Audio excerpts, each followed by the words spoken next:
just as I was about to start the stream, the music just stopped. What a cuck that was. I got everything ready. For the first time ever, I was going to have everything just lined up, music playing. I clicked start, and immediately the music just went, oh, no, sorry, can't play. This is going to be my moment. This is going to be my perfect intro. I've been trying for the perfect intro for a very long time, and it cucked me. How dare you, YouTube? How dare you? But anyway, hello everyone! How's it going? And yes, the microphone is working at the beginning of the stream this week. I know. Well done, me. How is everybody? We got a whole slew of people in here, and yes, Canadian Sam Squanch, your car did make it. If anybody was wondering, Canadian Sam Squanch is another creator that sometimes does automation stuff. So, how is everybody? A new person here? Or at least a few new people. Skibidoo. Skibidoo. Is that like skibidoo-bup? Skibidoo-bup? There, I got it right that time. The Scat Man? How's it going? Is it meant to be scat? Is that what it is? Welcome back, Ringo. Welcome back, B-Set Automotive Van 2022. Welcome back, Revhang. Who else we got in here? Crownless. Welcome back, bro, for the longest of times. Same with you, E-Dragon. Welcome back. Wellsum Mayhem Entertainment. Welcome back. And the list keeps moving. Hi-Fi Team, welcome to the streams. I don't believe I have seen you around here before, in these parts at least. 18 viewers today and only 4 likes. Oh, come on. Thank you for pointing it out, but we're up to 8 now because you've put that in the chat.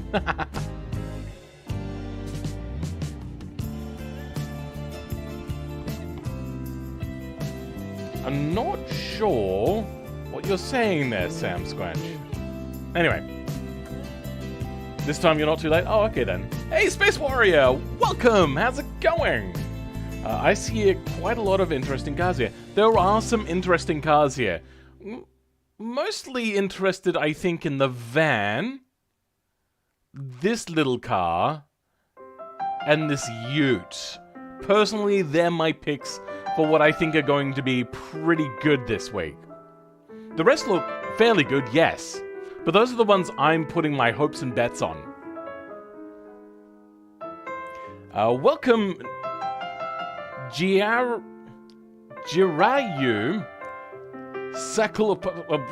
welcome! Your name, brah. Agrar Julian. I'll just call you Julian. How's it going? Welcome to the stream. I don't believe I've seen you around here before. Jape Med Huen. Oh my god. You people and your eclectic names. That's how I'll put it.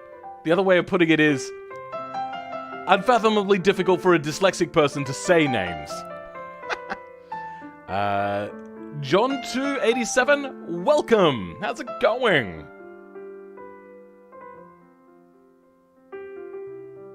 I'm the 8th like? Ah, okay then. Hello from Germany. Ah, hello to you in Germany. I mean, I'm in South Australia, so it's basically like Germany away from Germany sort of thing. The green Grand Touring looking car at the back seems cool. It does a little bit. It looks a little too Mercedes-y. I suppose that's not a bad thing. I have like a love-hate with Mercedes. I only like certain Mercedes. But then I don't like the brand Mercedes. I know, it's kind of hard for me to explain. From France! Well, we got all the Europeans in here. How's it going? Adam Kretsch, welcome to the stream. I don't believe I've seen you around here before.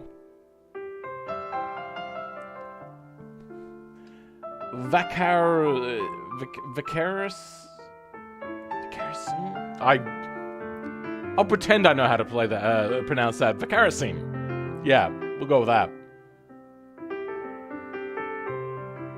It was the time name, sorry for that. No, you don't have to be sorry about your name. It's just, if I'm butchering your name, it's barely my fault. It's genetics' fault.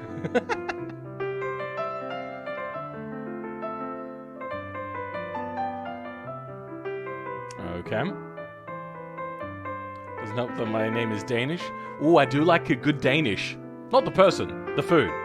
I don't know much about the Danes, so maybe I do like a good Dane. Yo, Ozman? Okay. The GT car at the back reminds me of the Mustang Mercedes mashup of some sort. I see a little bit of Mustang there, but mostly I see the Mercedes SLS or whatever it is. That thing, the AMG SLS or...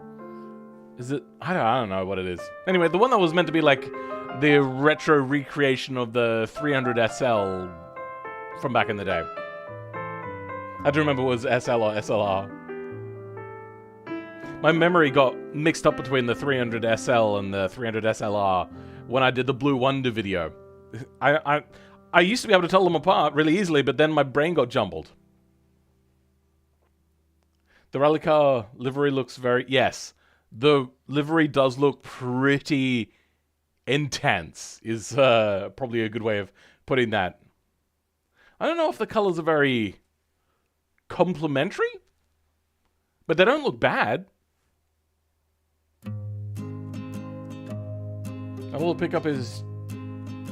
cheap, so that's my excuse. If it's bad, gears a little too long, to be honest. If it's a ute, the gearing should be actually very short, so then it can pull away with a heavy load without much of a change in acceleration amounts. So, keep that in mind for utes, or trucks, American trucks, our utes. Nothing beats that E6 livery from many streams ago, though. Was there an E6 livery? I don't really remember, but I know I've seen plenty of BMW in here. Anyway, let's get to looking at these cars. Welcome, Cool Boss. How's it going? Welcome back to the stream today. If I like the G-Wagon, if Phil doesn't like the G-Wagon, he probably... What? Not the greatest at English there, by the looks of it. What is my favorite brand?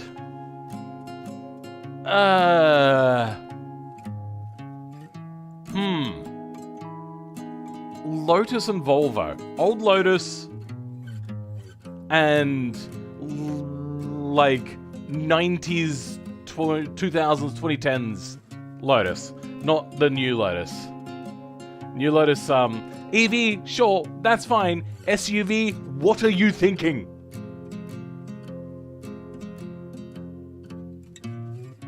Alright. So, I think the Hummer is cool, but I would never own one, and if anyone drove one around me, I would want to murder them. Because in Australia, our roads aren't really set up for big, massive vehicles. And even if they were, they are still a pain in the ass to drive around. Like, if you have ever driven a normal-sized vehicle and had somebody in a big SUV parked next to you in a car park or any sort of, like, big vehicle where you can't easily see through or it's got a really high rear sill, it is the most annoying thing. Also pulling up to T-junctions, all that kind of stuff. If you drive an SUV, you are a rude person. You don't need it. They're not safer. In many instances, they're actually considerably less safe. So you're just driving it because you think, what? They're not cooler. They're not safer. They're not faster by any means.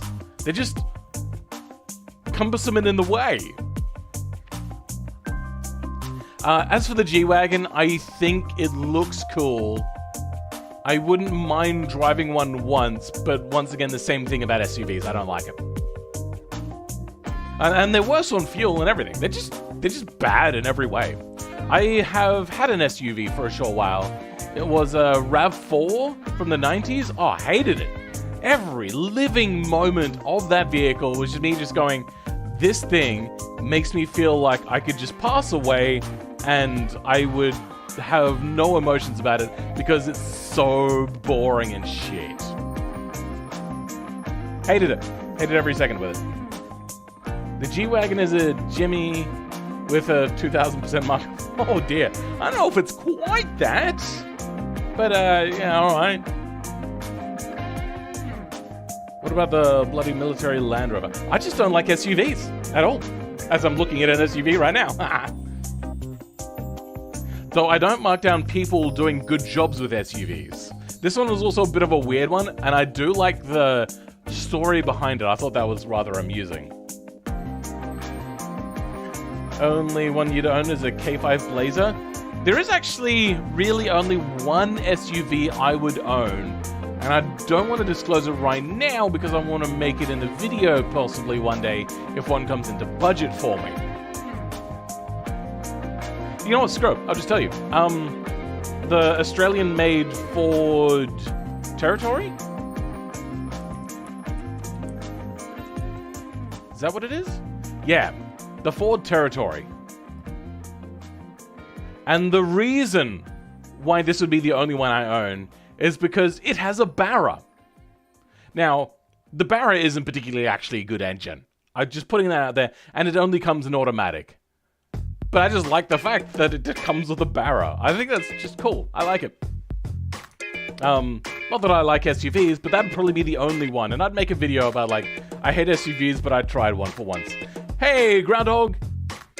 How's it going?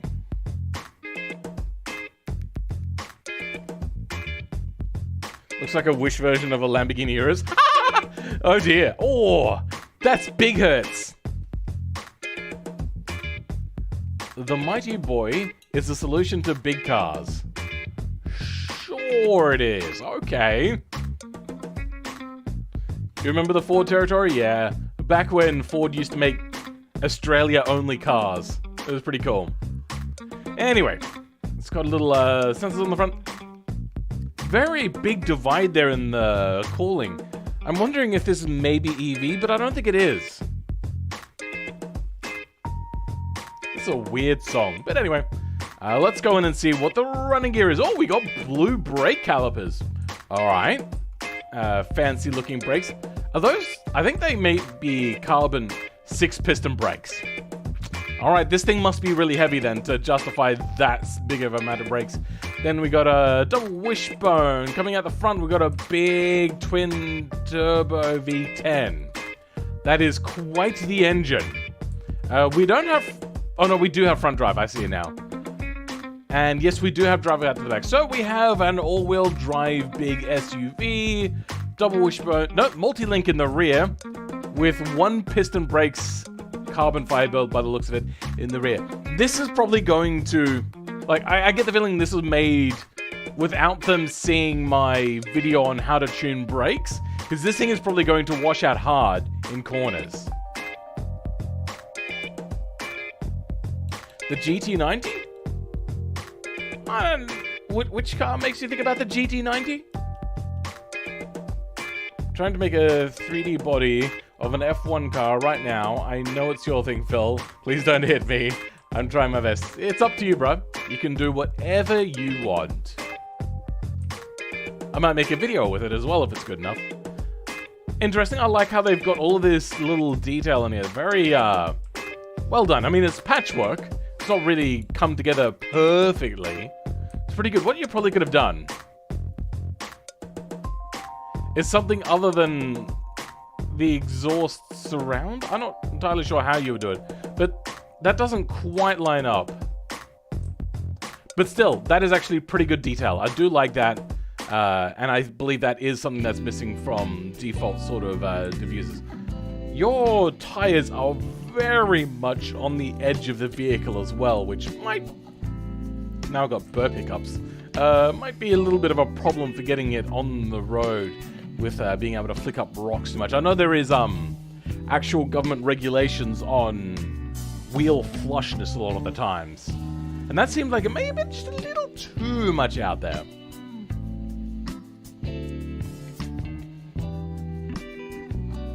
The front of this SUV reminds you of the GT90?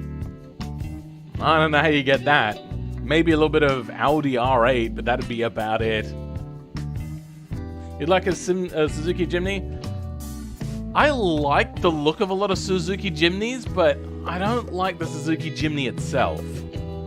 I wouldn't mind driving one, I suppose, but...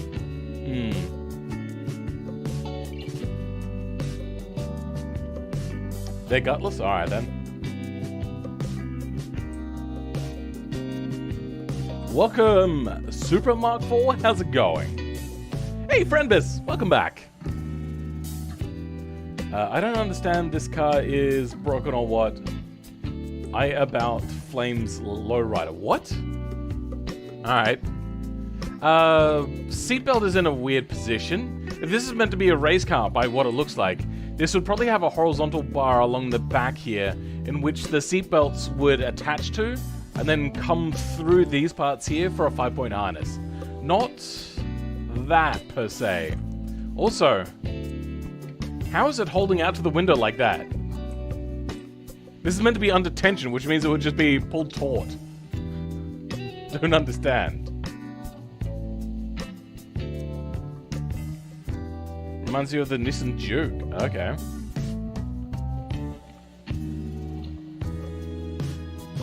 How's it going, Yinny 803? Anyway, as for the rest of the car, we have a passable interior. It looks pretty neat and put together.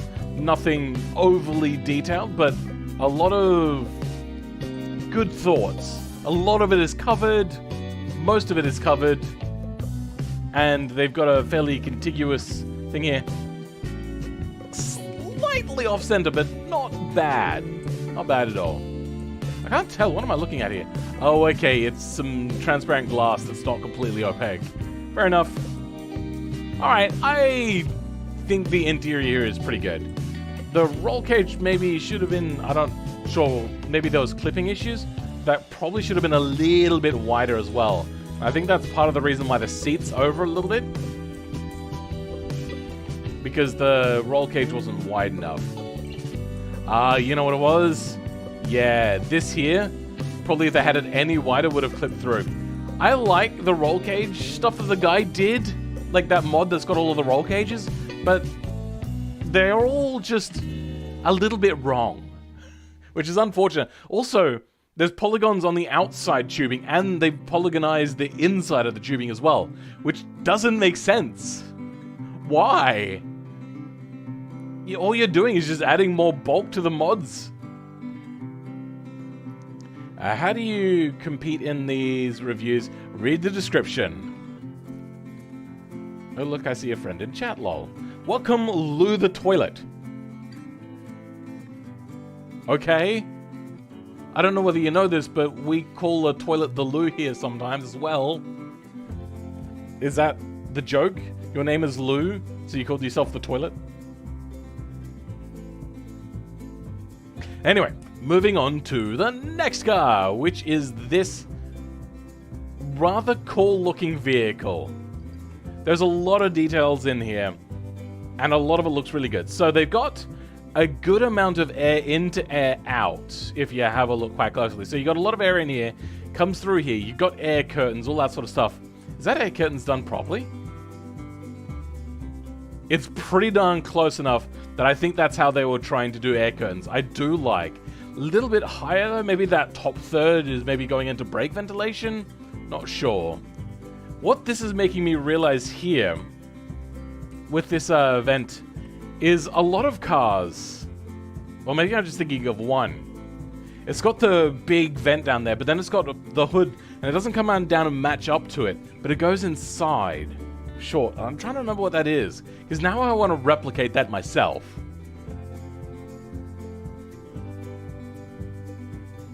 That's the joke, Lou? Alright, cool. 30 viewers and only 7... Oh, come on. As usual, you don't understand. Okay, I'll tell you completely.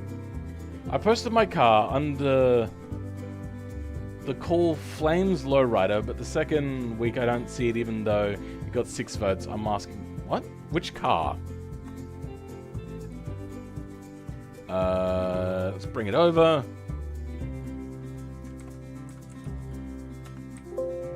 No, you haven't posted under Friendus. Who did you say? Under Flames. Nope, that hasn't come up either. Alright, so we've got Count Cheese, Crysic Ben, Revhang, something the good boy, MVD. This is a username, Canadian Steel, massive population, Broken Ursa, Tom, Good Luck, MVD, EJBMX, Tom, or Swagger. Yeah, I don't see a car by you, or by that other name either.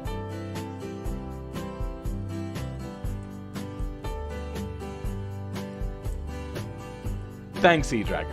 Anyway, this is showing very good thought of air in to air out. And as a result, they haven't had to add a ventilation here.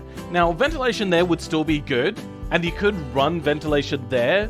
And it could just be ventilating a lot of the air out of the wheel well, which is where high pressure builds up. And there's a fairly big cause of drag on today's more drag... What would you call it? Drag-centric cars, where like they worry a lot about the drag of the car. And then a big massive vent there, some ventilation out there, some more ventilation in there. It looks pretty cool in my opinion. Then we've got some regular street brakes. Is that just one piston? Okay. Pushrod suspension, carbon fiber chassis. Is that front drive? Oh, they've been brave. Okay. They reckon that they've got a good enough tune to have just rear drive. We have V12. Okay. A big heavy V12 twin turbo. Pushrod suspension in the rear. This is probably going to be a tricky car to drive. It's probably a good way of putting that. I don't see this one being the most easy vehicle out there.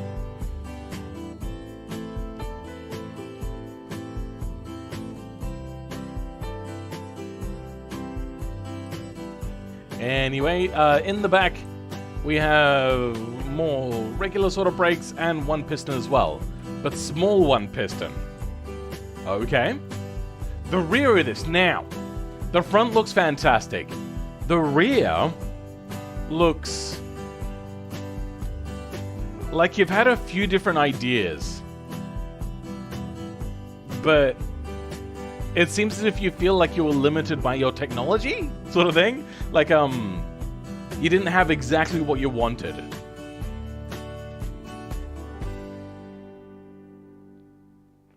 Yeah, I only picked from the last month there, Friendbus.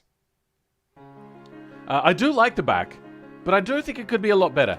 Now, here we've got a lot of air... sorry, not a lot of air in, but a massive amount of air out, including here where there's also air out, doing what I love to do as well. I feel there's an imbalance of airflow here. Now, you can just have ventilation there. That is entirely fine. It might cause a bit of a low pressure inside of the engine bay. I don't know whether that's good or bad, honestly. I don't know. Because I'm assuming this thing has an entire flat body, underbody, which is what I saw, and I'm assuming that the real car that this, like, what you... imagining this as a real car to have a completely flat underbody. You prefer rear-wheel drive to all-wheel drive? So do I most of the time. Carbite, rear-wheel drive is fun. Yeah, all-wheel drive can be fun as well. I'm not gonna badmouth all-wheel drive or say one's better than the other. I just think that they both have their advantages. And I do like rear-wheel drive. Alright, so let's go in and have a look at... Oh, okay, there is no interior. My bad. I do like the fact that they've tried to make this, window sort of setup here. Oh, okay. You can see it from the from the inside, but not from the outside? Weird. Anyway, I like a lot. We are going to look forward to that one. Then we got this one by Canadian Steel. Unfortunately... Canadian Steel has used cloth, and cloth comes out glossy garbage like this. I'm assuming you went with cloth to get like the right color of black. Yeah, but no, cloth doesn't export properly. There's always seemingly one material at least that doesn't export from automation properly. They probably could fix this quite easily, but it's probably so low down on the list. But it's also one of the most big to notice ones. Big and easy to notice ones. that they could have, like, seen this and gone, we should probably tighten that one up and get it working properly. Last version of automation, it was what? Plastic would always come out super duper shiny? And leather?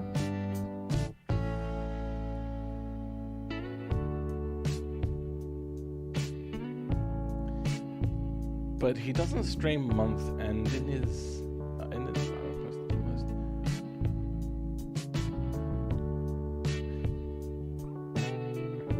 I actually didn't use cloth. It was different, but I can't remember what. Then either it converted to cloth at some point during like a save or something like that, or you didn't realize you set it to cloth. So I'm pretty sure that's cloth by what I saw. Do they actually have a texture on this? Can I see what the texture is?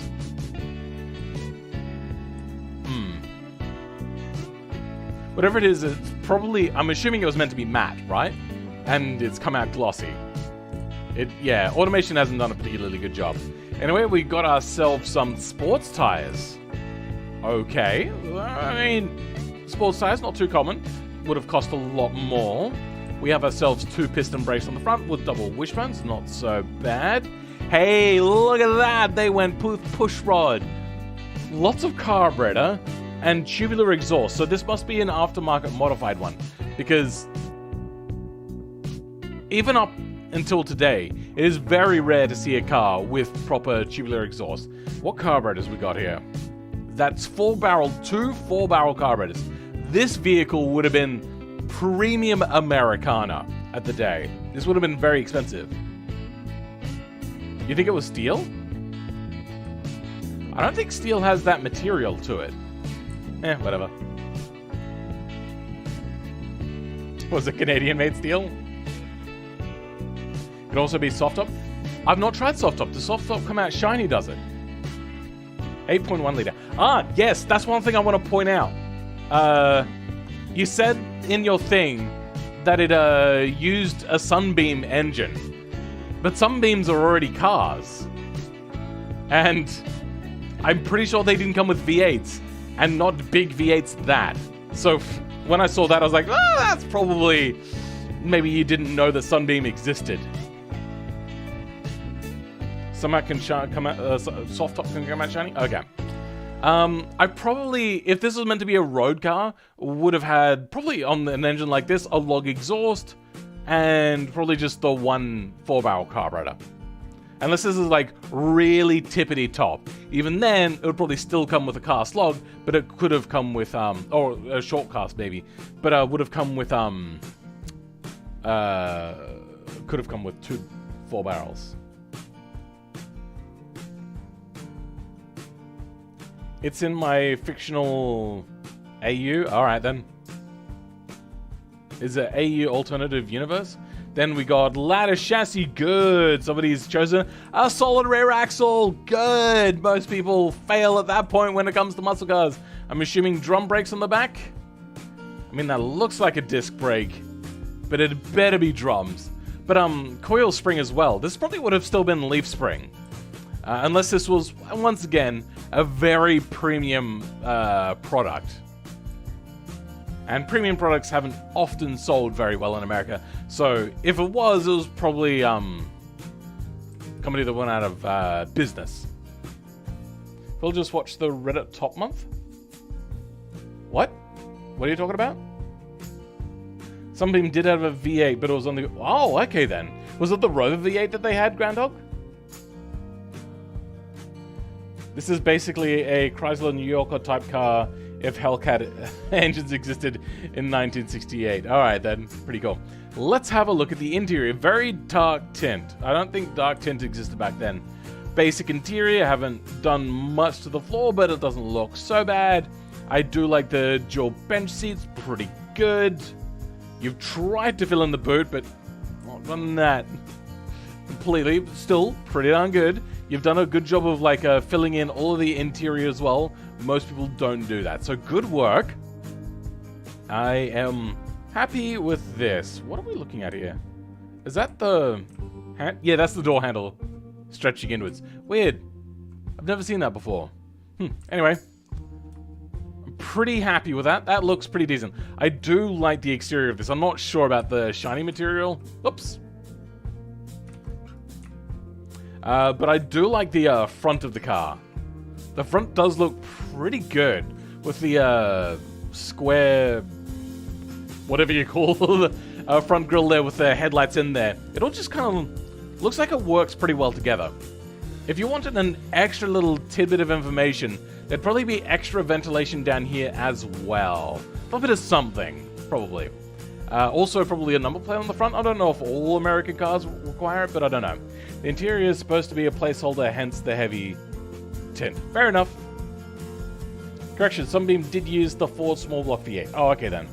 Sunbeam Tiger V8 was an altered derivative of the Ford V8. Okay then. Fair enough. Actually, the Tiger V8 had a Shelby involved with it. Oh, wow. Oh, wow. All right, then we've got this. What I'm guessing is going to be a very beastly car. There's a whole range of these cars. We'll just pick one of them, though, when we go to do our testing. In the driveline for this car, we got some fairly hefty-looking brakes. One piston, though. Okay, double wishbone. That is a big boxer. That boxer does not look like that boxer fits in here. We have a boxer 4. Fairly straightforward. Is it naturally aspirated? Yes, it is.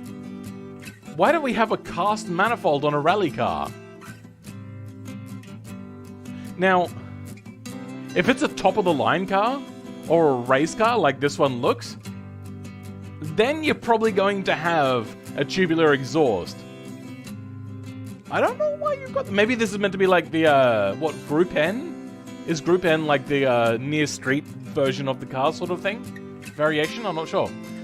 We don't have front drive. Alright. Didn't expect that out of a rally car. We do have rear drive. Semi-trailing arm. Interesting. Single piston, hefty looking brakes. Huh.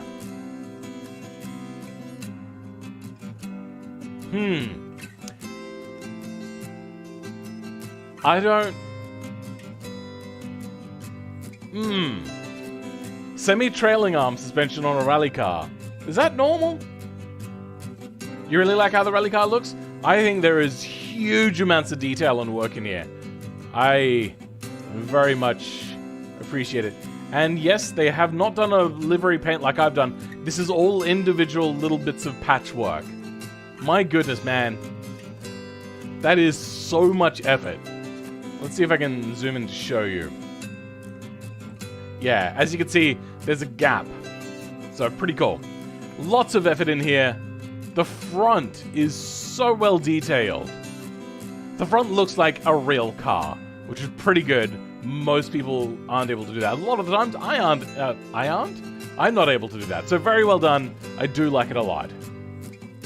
It's a WRC Junior Class. It'll have a 1.6 turbo engine. No, this is naturally aspirated, this one. This is getting weirder and weirder as farther it goes. I think you mean further?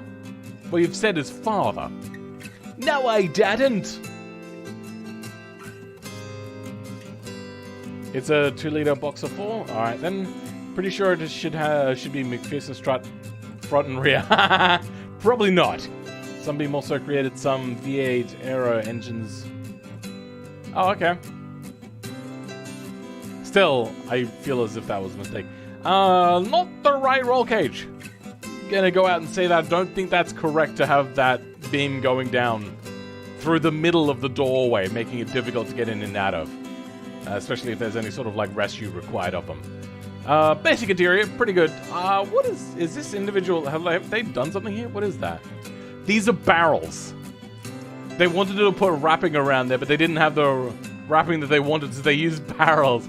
Well done, sir. Well done. Oh, that's for the heating and cooling. Okay, sure. I like the looks, but disagree with the internals. Sure. Father was the right word. Their father. Goddamn, I hate you. Looks like I can't get out of the car. Yeah, kind of. Then this one. This one looks very detailed. Is this a patch they've put on? It is. That looks good. I like that patch. And by the looks of it, they've done a lot of work to get it to work the way that they wanted it to. I think that is good use of patchwork there. I love it. That is very well done. I approve. I approve this message. Got a few bugs flying around here, apparently.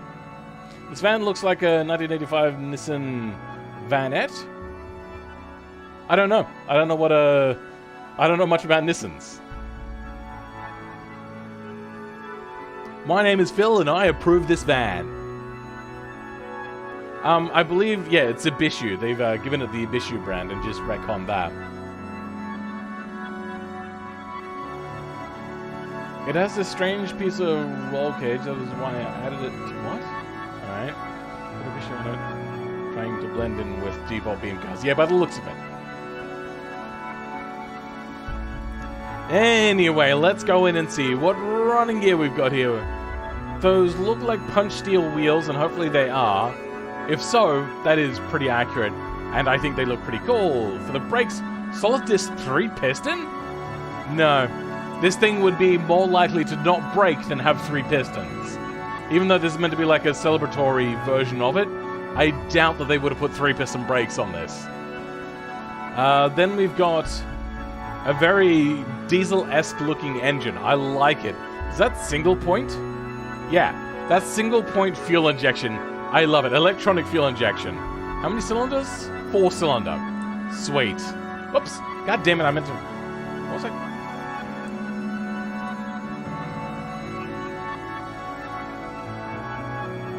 Good, no snowman. Let's get back to that. Well, any moment now. I don't know what just happened. Some weird things are happening. Okay, engine. Turbo. Yeah. Interesting. Alright. Probably would have had a cast log. We have how many valves per cylinder? 3 valves per cylinder. Okay. I think that was a part of their thing that they said that this thing came with more valves than the standard car. Sleeper van? Maybe. I don't know. We'll have a look at the back. Van with things happen inside. Breaking Bad vibes from Revhang? Maybe.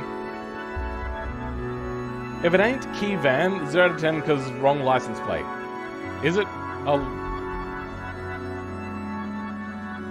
I forget which one is which, but if that is a key one, then yes, I believe you are correct. That should be key. And probably not the right engine for this.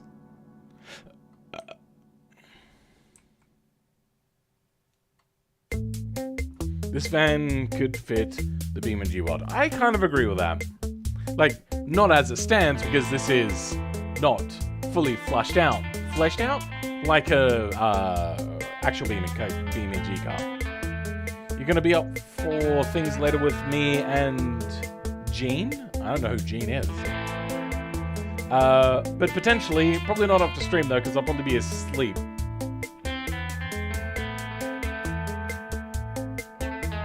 You love automation turbo diesels? So do I! This van looks 1,000 times better than my bus I'm in, aka the Toyota Tarago. Okay. Hey, did anybody see, I'm not much of a PewDiePie fan. I'll be the first to admit that. Mostly because I don't want people to think that I'm a PewDiePie stan. But he's moved to Japan recently. And I've been following that stuff pretty closely because it's pretty cool. He looked at getting an older, used Toyota SUV, which I think is hideous. No, not hideous, but like very bland and very boring. But also, too, buying a used car in Japan seems problematic with the mileage limitations you have on cars before it starts costing a lot to keep that car on the road. Which is why a lot of the times cars that come out of Japan used as like independent imports have like 75,000 kilometers on them.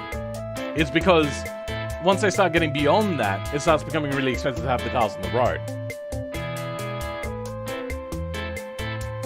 So it is a key number plate. Okay then. 3 lug hubs for a van? Wait, is it 3? Oh dear. Okay.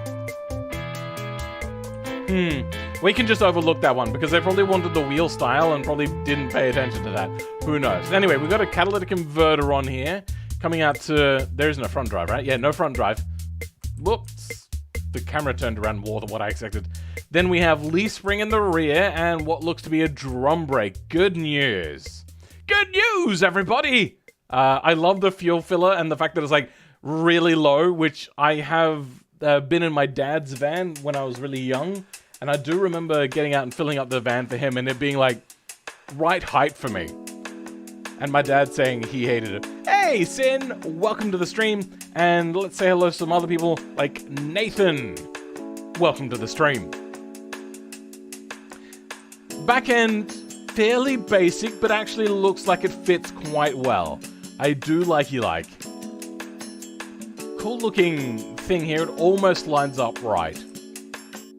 Anyway, moving into the back there. Oh, is that a 8-seater? It is too. Wow. Usually the back seat in these sorts of things will be a full row for 3, and then this row here will only be a row for 2. That way they can get in through that door and then come into the back here. Otherwise, here they have to enter in through the back and somehow squeeze past this. If they don't have, if they do want you to come through there, these seats will usually be off to one side. That way they can get in. But that sort of seating is a lot rarer and usually only in things like SUVs, like the Land Rovers. Those sorts of things will have that. Otherwise, yeah, they'll try to get in past here.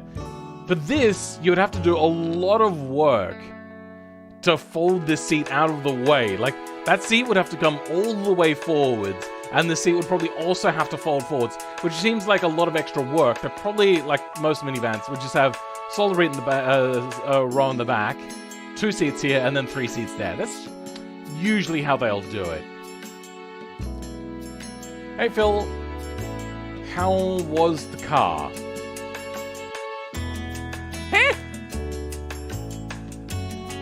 What? Anyway, welcome, Tom. Right, how's it going? Oh, you saying that I should hurry up and get on with the cars then? Hey, Mr. British Kangaroo, what? Most you see 232. Really? Okay then, they must have rear engines then. But there's not really a whole lot of room to get around there. That's going to be a problem. Longitudinal bent seats at the back are just chef's kiss. Yeah, that way, mwah, the most amount of people get killed in a rear-end collision. A light rear-end collision, but a rear-end collision. Then the front area, fairly decent. We got ourselves... God damn it!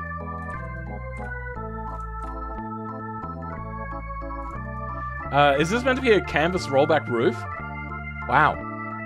This thing is gonna be like super unsafe with this rollover protection. Like, man. It's also correct side drive. I like fully flushed out floor. I like this. The shifter that comes out of the dashboard like that. Mwah! I love it. I don't know if that would have actually existed though, as per the fact that I believe this van is mid-engine, right? So let's have a look down here. Yeah, the linkages would have to come down and then go all the way to the back. I don't know. Would they bother going to that much effort? Because the linkages have to first go down, go into a junction to change direction, then go back that way. I don't know. That seems like a lot of extra material for not a whole lot of extra gain. They probably would have just said, screw it, automatics for everyone. But I don't know. I really don't know. Hey Phil, you know that even the PLP 50 is better than my Sheedy bus. Okay.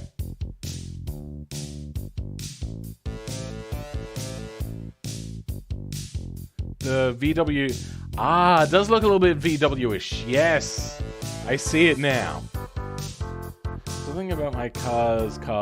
Multi-carb setups were common performance cars in the 1960s, and the Dodge should be having 3 2-barrel carbs marketed. Yeah, I do remember that. But very rare stuff. As I said, that has to be either incorrect or very high end. So you've gone with the very high end, which is fine. But then again, everyone does the very high end. I don't know. Sometimes I just like the mundane more. That's my opinion. Anyway. Oh! The windshield wiper is at the top as well.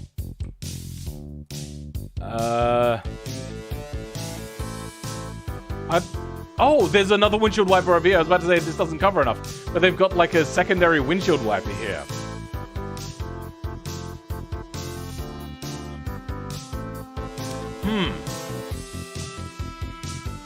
I think they've got them resting in the wrong place. They should probably both be up on the top. That way they go down together. Otherwise, if they're starting off like that, they're going to collide and become a problem. Or maybe this middle one doesn't go all the way down and all the way across. But then that would cause a problem of having like a blind spot here, diagonally across in traffic, turning, all that sort of stuff. It would become a lot more problematic. I don't know. I like that you tried something different, but I don't think those windshield wipers really work. But then again, a lot of car comedies have done really weird and honestly bad things. So if that's what that's meant to be, mwah, love it. If it's just like you thought you were trying something different and thought it was great. Oh.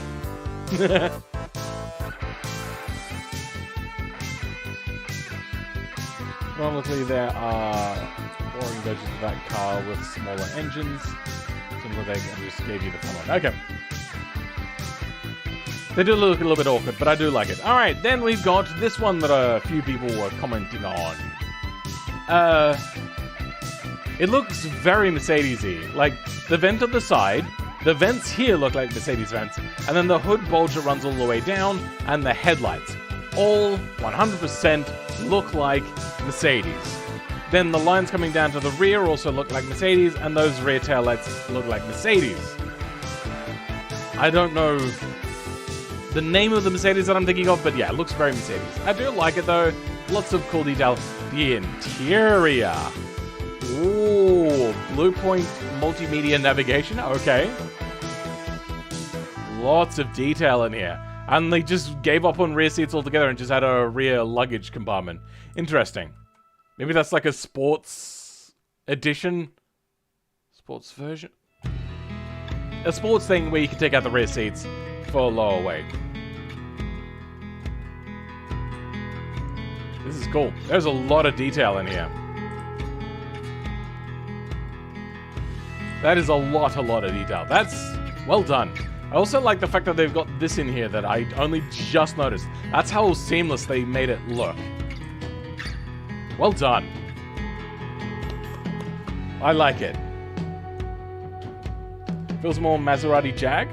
I mean, apart from the fact that it looks like a Mercedes. So TLDR, it's a Mercedes. It looks very Mercedes. You keep getting voided, Ruben? Huh? Also, I'm not sure if I said hello yet. Hello, Ruben. Welcome to the stream. If anybody doesn't know, Ruben is another automation and BeamNG content creator. This week's cars are pretty damn good. There are some pretty good ones in here, yes.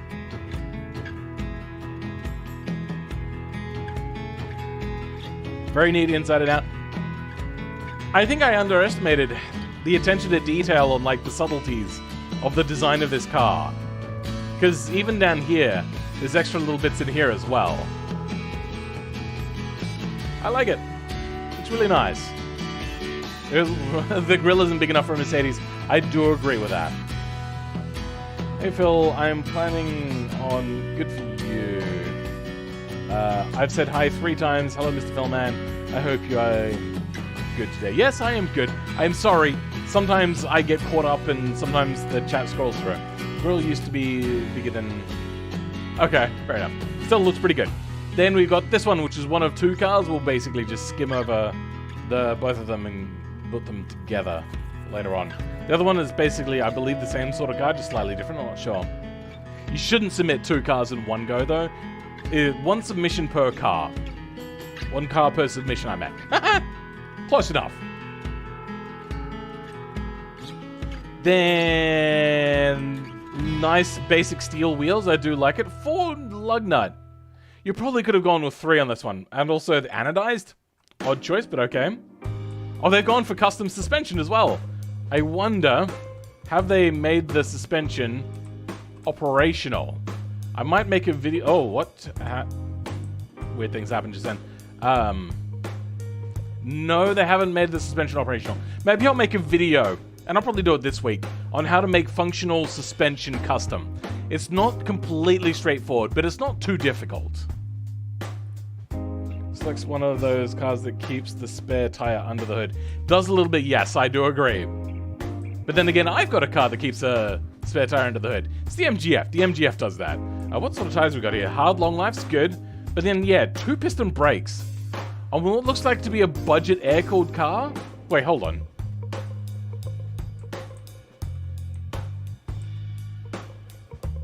Is this meant to have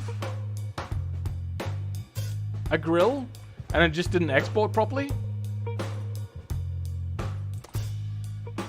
I'm not sure what I'm looking at. Because clearly, you can see here there's 2 layers. Oh, and it does keep the spare tire under the hood. Well done! Nice call out there, Canadian Steel. Well done. Everyone give Canadian Steel a good call out. He called it. It has the tire under the hood? Yes, it does. Okay, not sure what this is. Cool. I'm not... Oh, okay, that's the pedal stuff. Is this rear engine? It is rear engine! Hey, look at that! But it's tubular exhaust. Now, they said that this is meant to be a replica of a real car. I don't know about these engines having tubular exhaust. Probably not accurate. I do like the fact that it's push rod. That's pretty cool. Flat 4, very indicative of a rear-mounted engine. We have 2 valves per cylinder. Cool. Then... Is that economy carb? Yeah, it is. I think? Can't remember.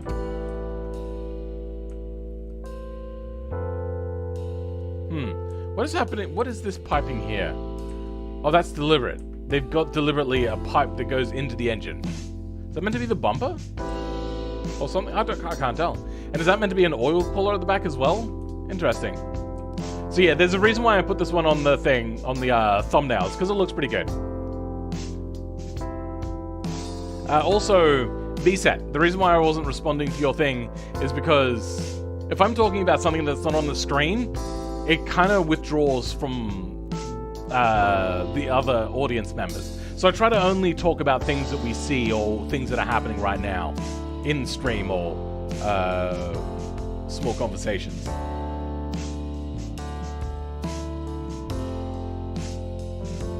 Three points out of a possible 7. This would absolutely have a chirpy exhaust note IRL. It probably would. Perfect 8 out of 10. Thanks, Cranless. Well done. Thank you. Why does this have a tubular exhaust but economy carbs? Yeah, questionable. Like, economy carbs for better fuel efficiency and also tubular exhaust are better for fuel efficiency. But usually you're going economy stuff to keep the price low. So if you're going for keeping the price low, you're not going to have a tubular exhaust.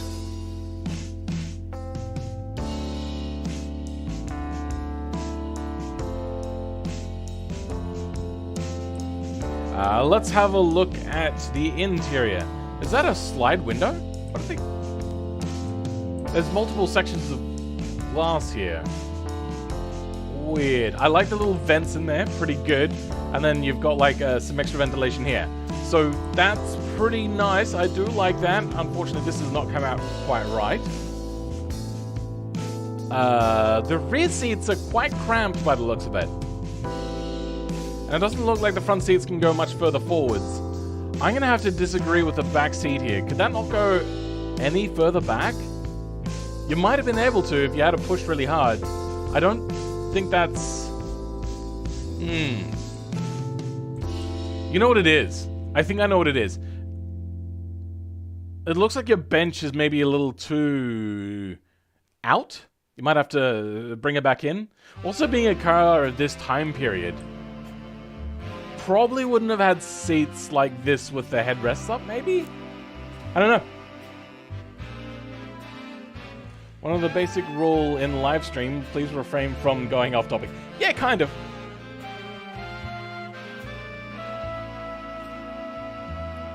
The Brasilia has a tubular exhaust. I mean, I doubt it, but maybe.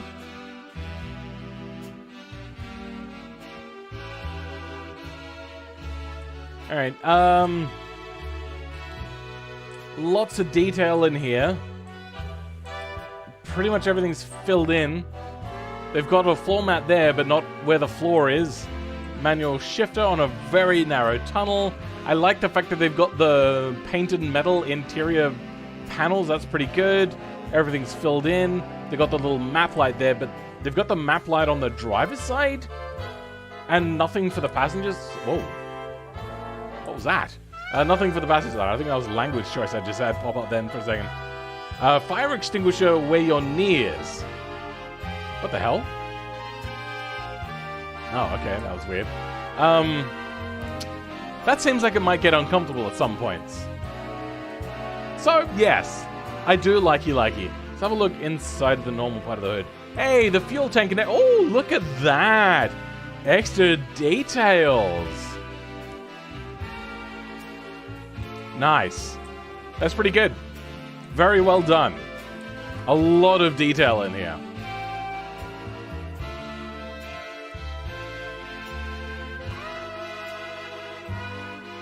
Anyway.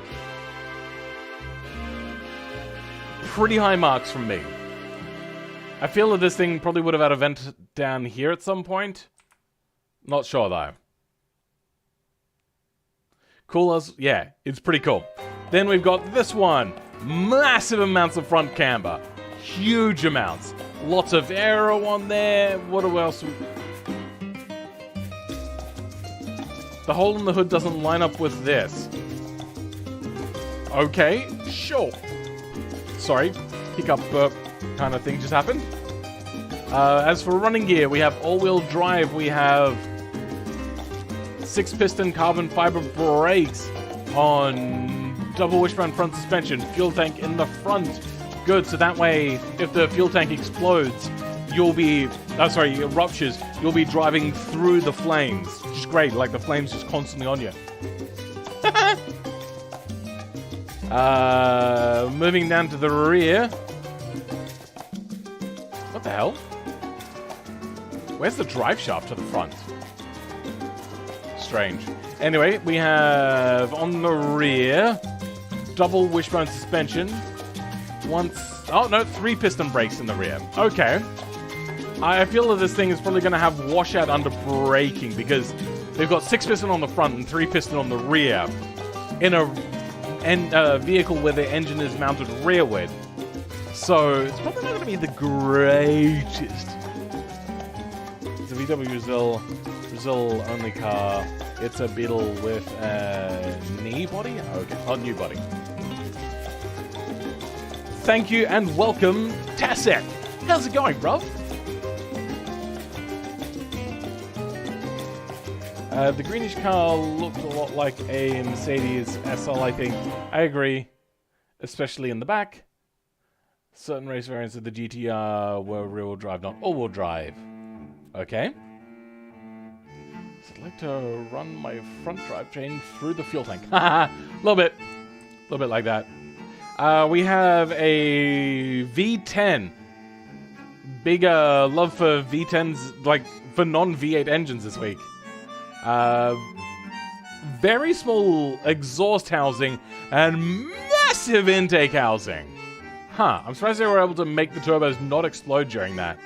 We have 5 valves per cylinder, so this is meant to be a top-of-the-line engine indeed. This transmission, what the hell? Oh wait, hold on. There's the drive line. Am I?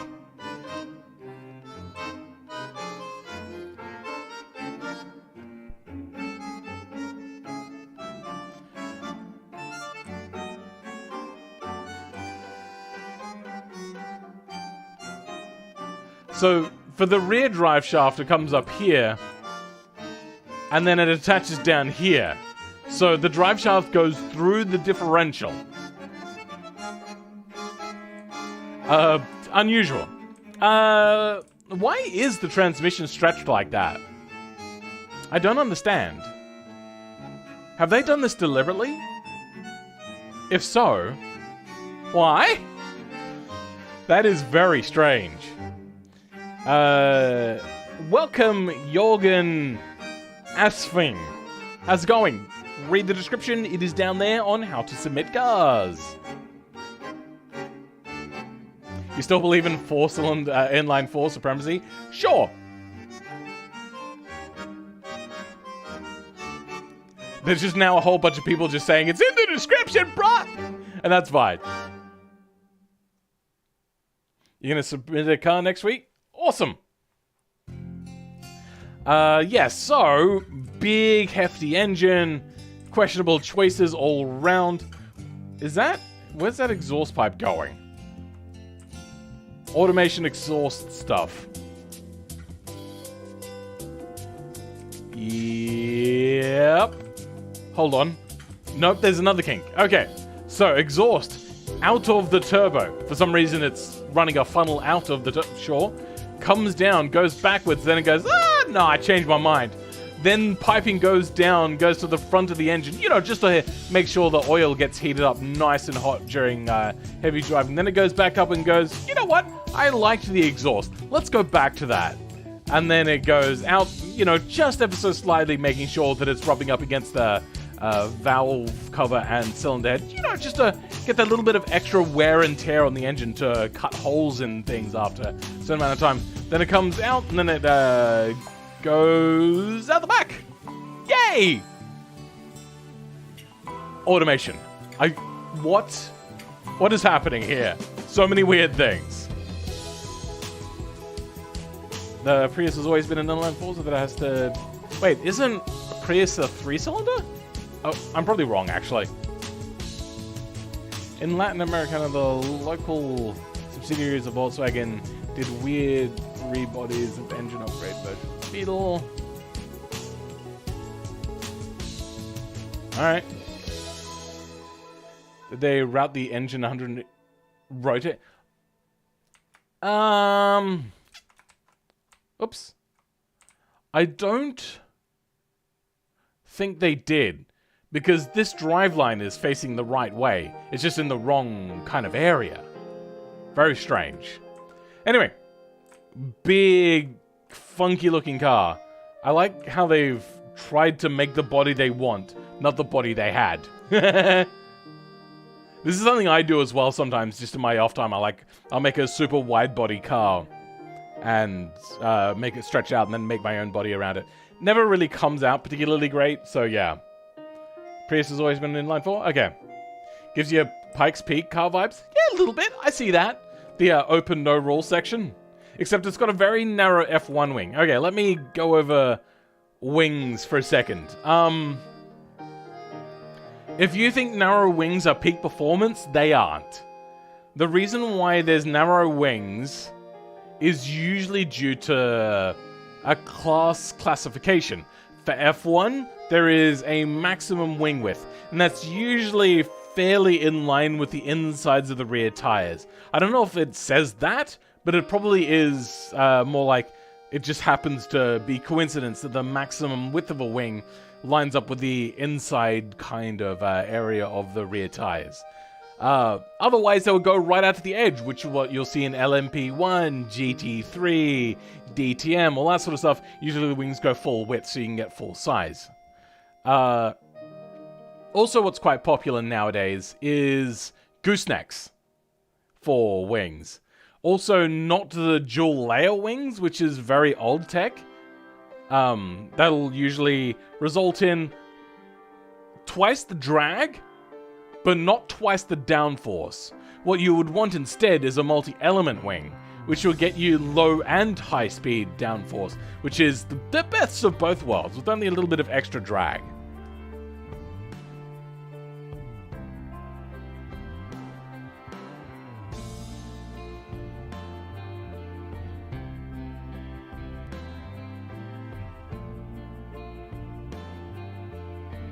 Welcome, JJ Frank 6. We're having trouble design my car bodies. Okay.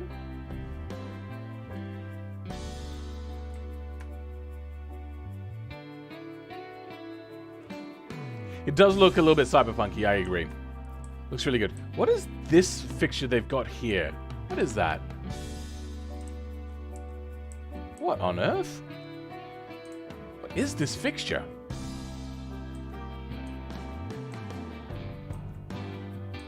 I can't figure it out.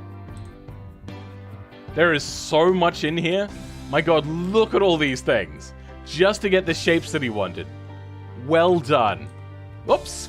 Frick's sake, man. God damn it, BeamNG. I have to remove that get out of car vehicle button altogether. Then interior, not looking crash hot. Though, driving here, it'll probably be so hot that you crash. Next vehicle is this Sand Rupert.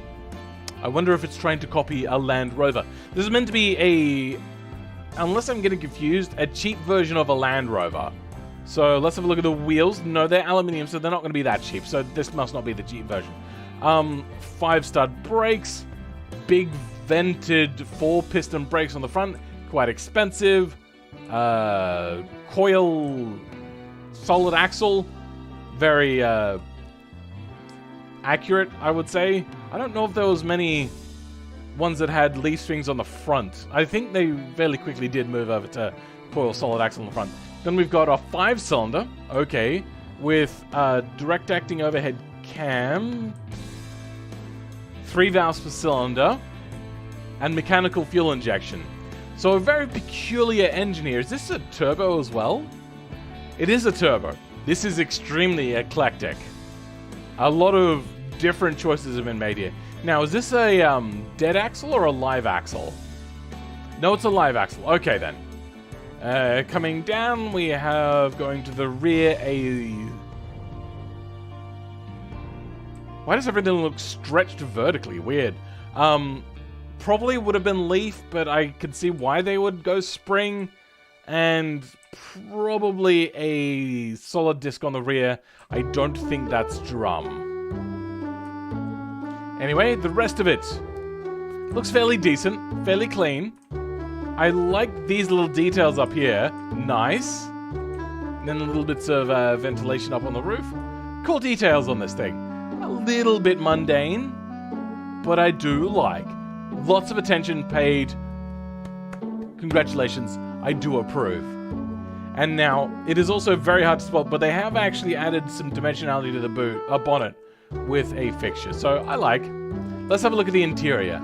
Very plush leather. Wrong side drive, but that's fine. So this is probably not a British vehicle. What do we got down here? First is 0 to 8. Oh, so they got a low range. Then high, neutral, and low? And then 3 is drive. I'm not entirely sure.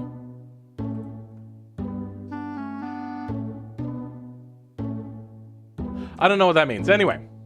Lots of details in here. Look at that. They've lined everything. Unfortunately, they've used cloth, and cloth comes out shiny, which is probably not what they wanted. I see that they've used my sun visors. Pretty cool. Created an entire little cluster here and everything for the lights and light switches. Cluster in the back as well. And they've got rear seats as well. Nice. This is pretty good.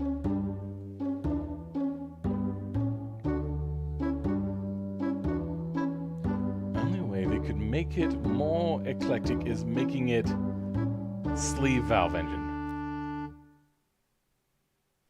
I don't think I know what you mean by sleeve valve engine. Roof is a bit too tall for you. I do agree, the roof does look a little bit tall, but not unique in that. There are a few where the roofs just look really super tall. Well, man, really, the UK drives on the right-hand side. Oh, my brain got turned around. You're right, that is actually the correct side. I'm an idiot. Oh, no. Oh, no. I'm going to get cancelled now. Oh, no, I've made a big derp. My brain turned it around and was thinking the wrong side. Oh, no. Was it diff range selector? Maybe. Maybe it is. I don't know. I've never driven a vehicle like that before. Welcome, buddy, to the stream. I don't believe I've seen you around here before. Hey, Full Man, can you make a 1994 Ayrton Senna Formula 1 car? I don't know. I probably won't. I don't know. Ayrton Senna. Fast over a lap. Mostly known for dive bombing, right? Being one of the most rude drivers on the track. Pretty fast though. I will give him that. And able to do consistently well. I don't know. I personally know very little about Ayrton Senna, except for the fact that he dive bombs way too much. Or did dive bomb way too much. Fake Aussie man? Oh dear. Australia used to be a British colony. We are still a British colony. What's my next project? I don't know. I don't think that far ahead. Now, this is a very basic design, but it just looks well put together. So we shall see. There is actually 2 Ayrton Senna vehicles I'm doing, I should also say. I'm pretty sure that there's 2 that I have on the list. Weird, they've colored the suspension, okay. Which is colored the brakes as well. Solid single piston, double wishbone. The engine is an inline 4, low revving, but then a turbo.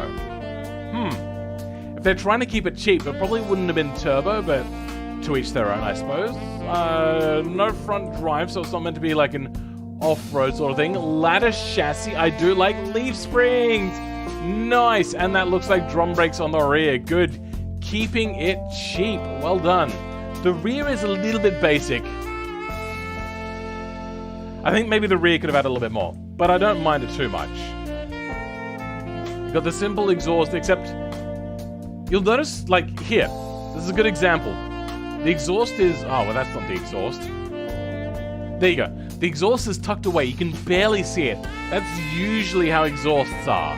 If you're wondering why your exhaust doesn't look right and you end up doing this to it, now you know that the exhaust should probably be tucked further in forwards, and it really only has to project beyond the thing. It doesn't actually have to be beyond the back of the vehicle. Well, Philman, do the 1980 Williams and one, I don't know. I don't know who those people are. Right-hand drive cars are banned in the Philippines. Oh, really? Huh, okay. Sometimes less is better? Are you talking about the design? I don't know, maybe.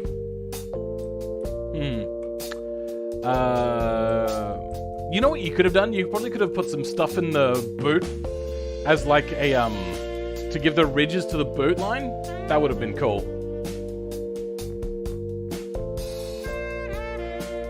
In automation, is automation worth getting? Welcome, West Trek. It depends. Are you a creative person that likes to create things? If so, then yes, it's worth getting. If you're more about driving and couldn't really care much about creating, then maybe just go get repository cars.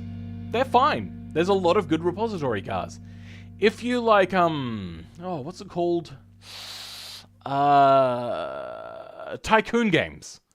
The Tycoon is pretty complicated, but also pretty good. So I would suggest it then, but it's pretty deep. You have to be willing to learn.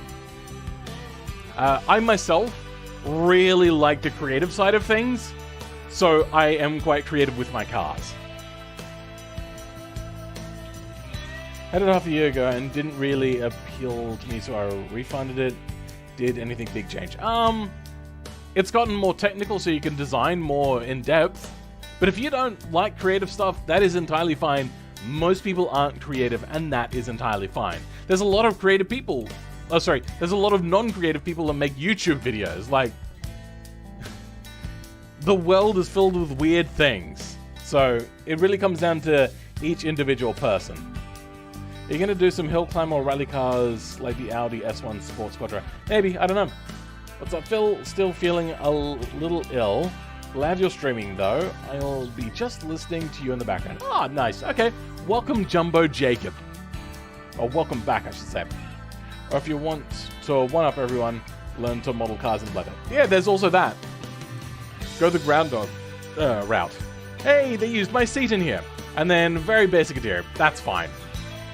I like, but now let's move on to actually testing these things out. Now this is meant to be a race car, and it looks European. So we might take it to an European track. Oh, I'm pressing the wrong buttons. That's why it's not working. What? My keyboard not working? What's happening?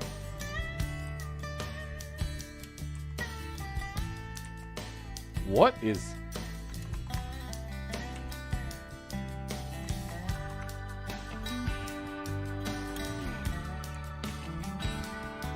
Wait, hold on. What the hell? Why is my alt doing control?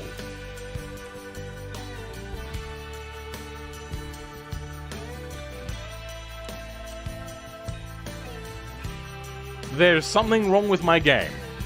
That was weird. Okay. Just had to do a little bit of Control L to fix that. What do we have? You know what? Let's do a little bit of Nürburgring with it. A little bit of Nürburg. Double tap Windows key fill? Oh, is that what it does? Is that what fixes it? Hope my name was going to be brought up there. It wasn't. What? I'm confused. Alright. Nation. First car. Alta Crescenta Dakar. Oh, this is a Dakar car. Maybe this is not the right track for this then. Not the right tires for this either. How much does this weigh? 4, 8, 9, 10, 11, 12, 13, 14, 15, 16. 1.6 tons? Not too heavy. We have chunky off-road tires. Maybe this is not the right map. Have we stopped playing music? Yeah, we reached the end of that. Next page. There we go. Alright. Let's do... Oh my god, this thing is fast. It also doesn't grip very well on the road, and I'm assuming that's mostly due to the off-road tires. Yeah, look at that. Have I got the audio turned down? Why can I barely hear this? Audio. There we go. That'll be a part to do with it. There we go. Much better. Now it sounds like a supercar. Let's see if we can actually, like, do a few corners. And then we'll take it somewhere where it's probably more likely to belong. Max is out when it probably shouldn't. It probably should have a longer gear ratio. Oh, those fronts lock up hard. Like, they locked up so hard they didn't want to unlock up. Oh, your front brakes suck, bro. Let's see what we've got here. I've forgotten what the brake ratio was. We have 1 piston in the rear. 3... Yep, okay, yeah. Your front brakes suck. They are way too powerful compared to the rear. Let's go Control W. Watch my video on brake tuning. You have to. Specifically, you really do. So, front brake force. Let's reduce that by 50% and increase the rear by 50%. Let's see if that helps a little bit.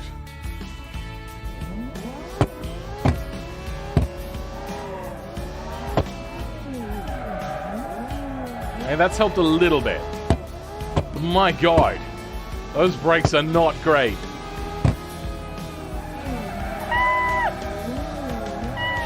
No, that's fine. We got it. Bruh. This thing is brutal. Okay, this car doesn't handle very well. Let's take it to some off-road. We have, a desert track, do we not? I probably don't have it enabled, so let's go... No, that's the wrong one. Mods. Sand? No, that's Dan. What the hell?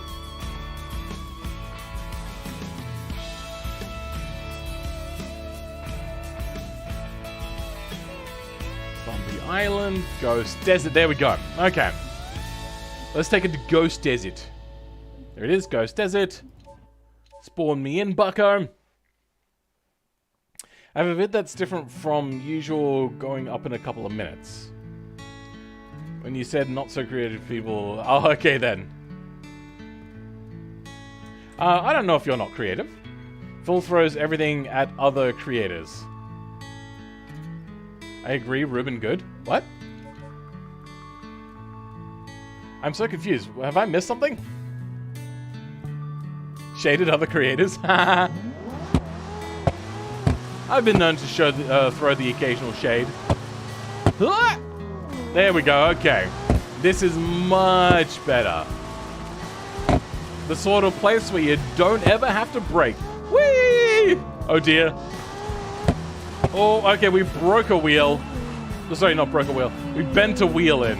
That's, that was a pretty epic jump though, so that makes sense that that would have bent inwards like that. Let's refresh. A little bit more of a drive around. Look at that. You don't have to brake. You just have to slow down. You're already turning by the time you brake. I think still, yeah, the front brakes are maybe just a smidge too powerful. Yeah, look at that. Just, Oh, it's so hard to keep in a straight line too. Jesus. Oh my god. This vehicle is so wayward. This is not a Dakar sort of vehicle. This is the sort of thing that you would take on a more tighter sort of track with the amount of oversteer it has. How much damage? Oh! Oh wait, the wheel actually came off. Wow, with new automation, wheels coming off is so rare. So that must have been a very hard landing.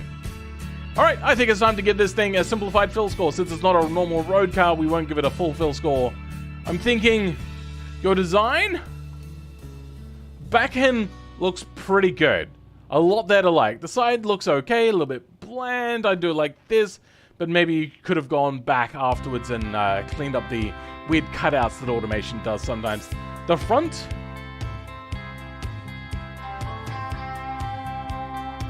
There's some good parts, and there's some flat parts. I've just noticed how the headlights go through like that. That's pretty cool. I do like that. Well done. But it looks a little flat compared to like everything else being so round and bulbousy and three-dimensional. Interior is fairly good. I'm thinking like a 7.5? Yeah, about a 7.5. Pretty good. A lot further you could have gone though. Let's have a look at the next car. Oh, that one's a track car. Is there a description with that? No. It just says mod. Performance? It's an ice and it's gasoline. Good. So automation actually says that this is ice. Does that mean at some point that automation is planning to make non-ice engines? Like it's actually on the books that that's something they're planning to do? I don't know. Probably not, because I think it's always been there.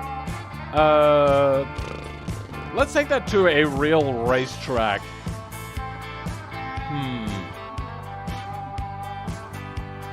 Let's take it to Spa-Frankenchops. You can always bring it to the dirt track on West Coast, though that's more of a trophy type thing. Yeah. Gen 3 is cool. What?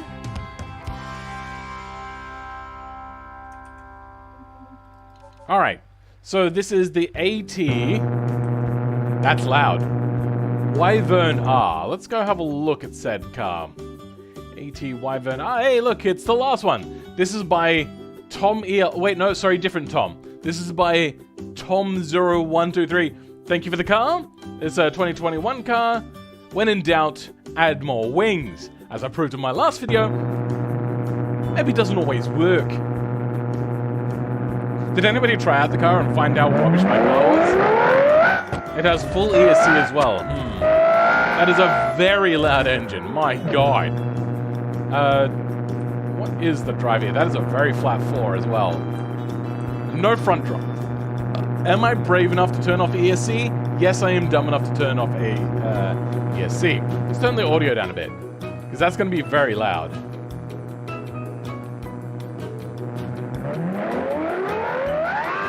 Wait for us to not be able to hear Phil.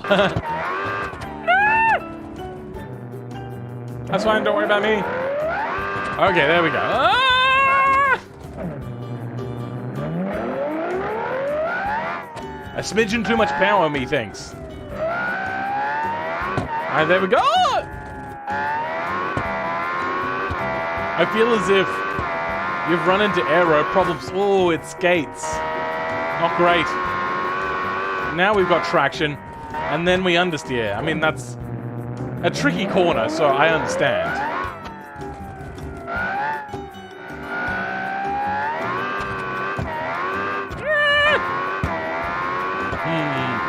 Feel that this thing could have done with more mechanical grip.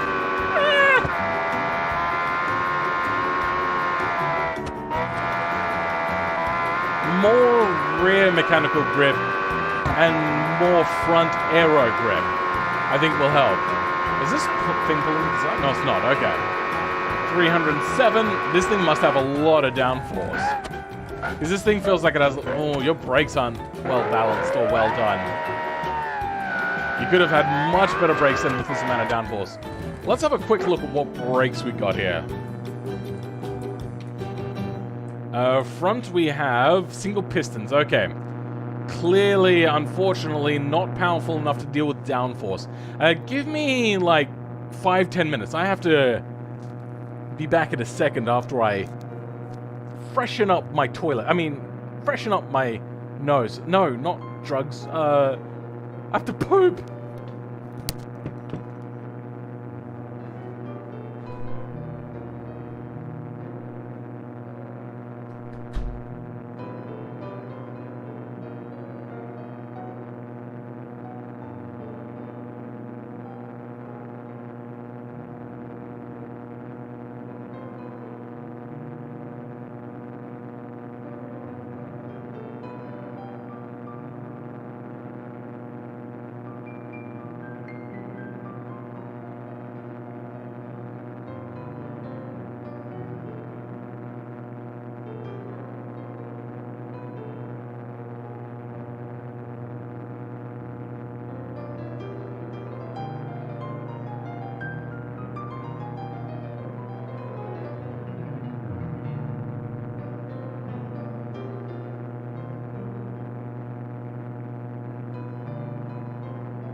Feel all nice and relaxed now.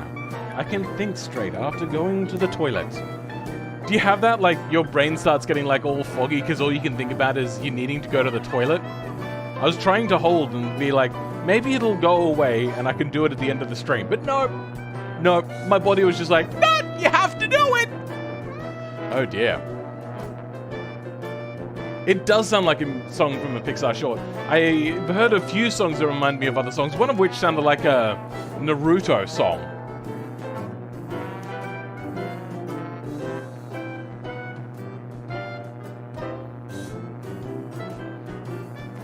Skyros Coast. It's, you know what? Control W. Front tuning... No, rear tuning. Let's add a little bit of extra camber. Then...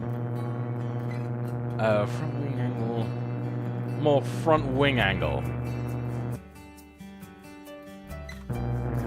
Let's see if that helps.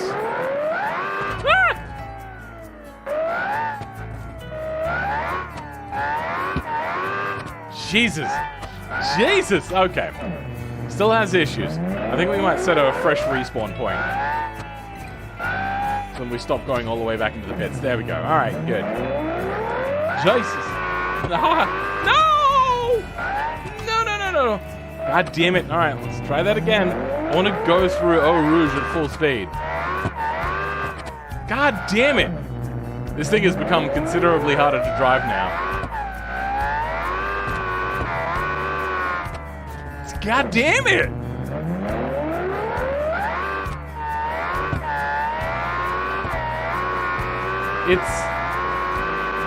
It's super twitchy in the rear now.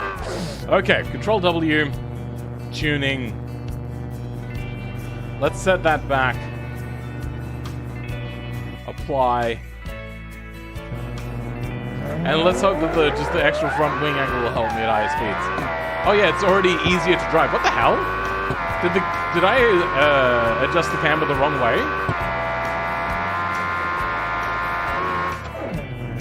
Let's try that again.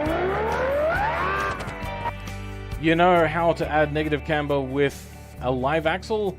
Put it on the ground and whack the diff with a sledgehammer.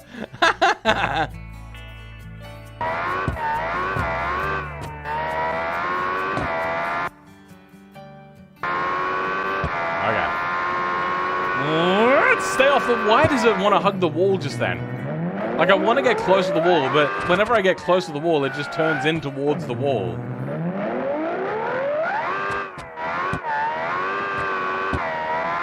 There we go. Okay.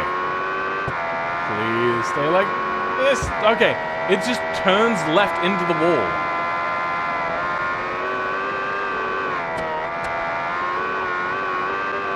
I think with a steering wheel, this would be a lot easier to control. Maybe I should give it more front aero and less front grip.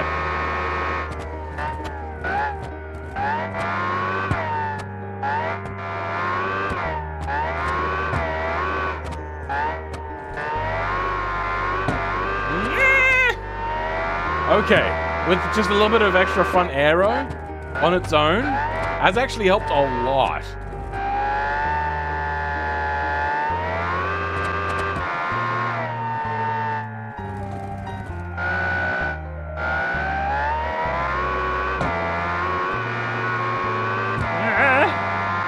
Okay.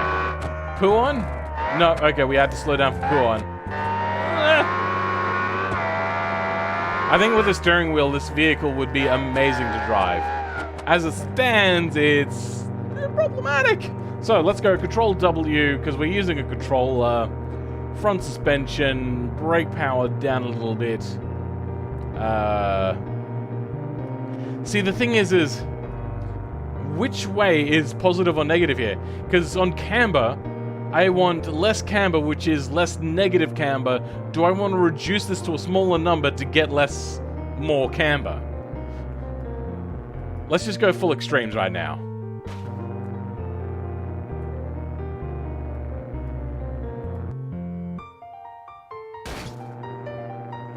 It's actually really hard to tell what's happened there. But it also looks like there's more toe out. Toe in? Let's give it more toe in. Is that gone the wrong way? Oh, no, that was the right way. Okay, let's give it toe in again. Let's give it more toe in. And then a little bit more front wing angle. Okay.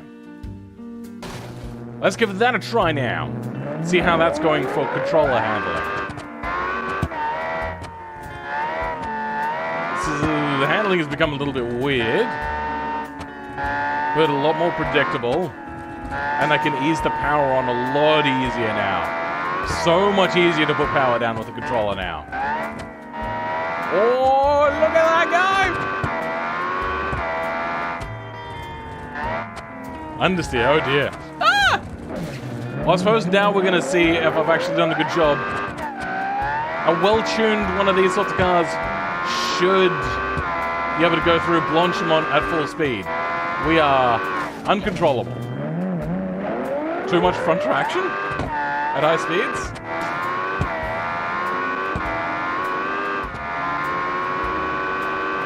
Maybe the sway bar should also be a little bit stiffer.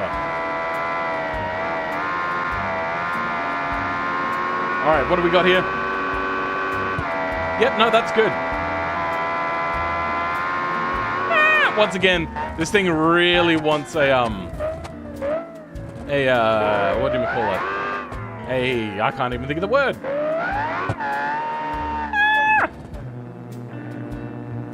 Oh, frick. What, my brain's not working. My brain is switched off now. I am apparently too late in the day. And it's only 11:45 at night. Jesus.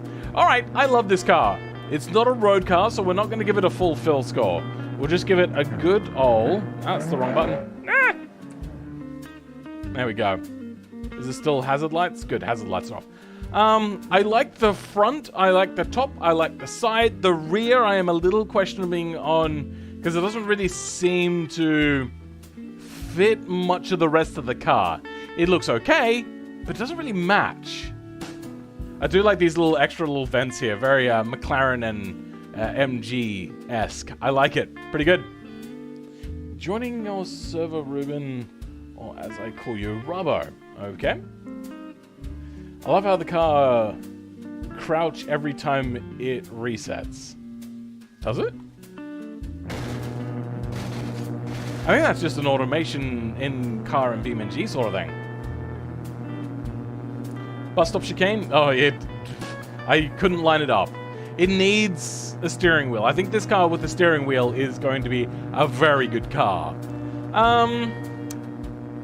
There's a lot to like about this, but including the windows, there's a lot to be not so in love with this car.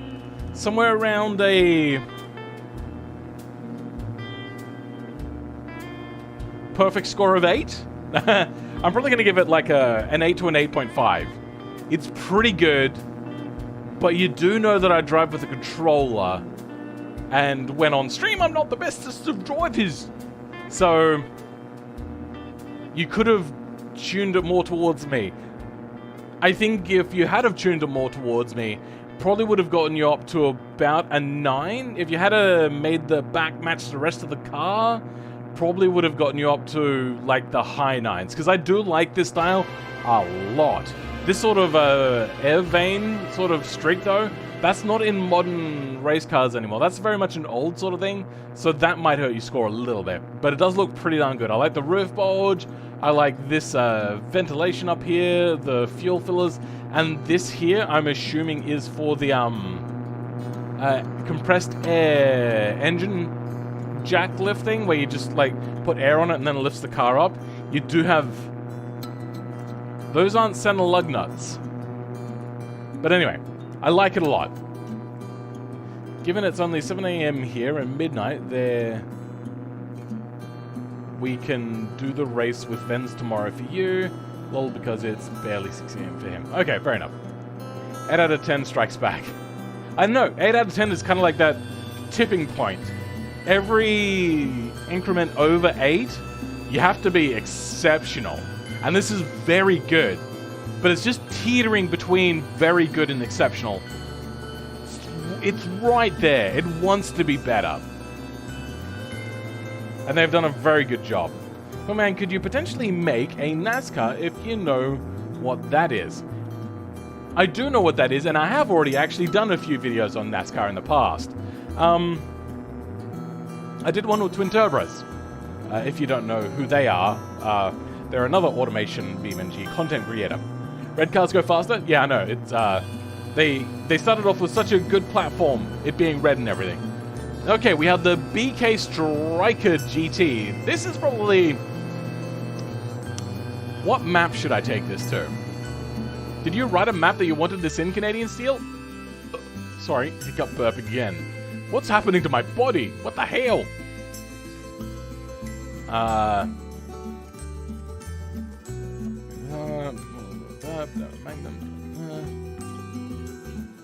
No. Yeah, you didn't say which map to put this on, so let's go take this to... I feel Utah's probably a good one for this sort of car. It just feels a lot more American than the rest. We need the 8 out of 10 custom emoji when you open up memberships. You know what? That's a good one. We will probably put that in there. There was also a NASCAR build and race. Bloody suck. Yeah, I kind of get that. We could get to East Coast, but I feel that's got too many right-hand turns.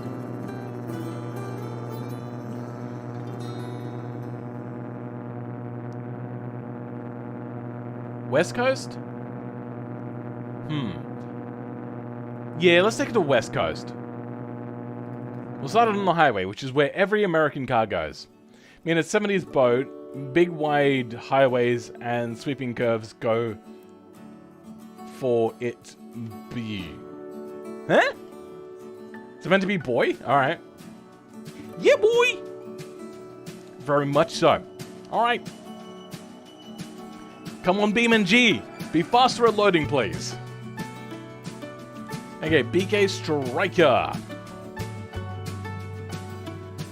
Is this automatic or manual?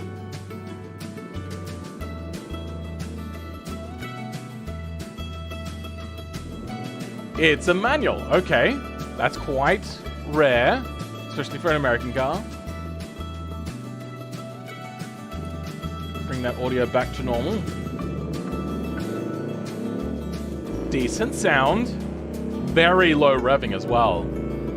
Getting to about like the mid to high 4s to shift gear. What's that, like 4,700 RPM? That's a very low revving engine. I suppose it is a very big, it's probably a very big stroke, so it probably needs that.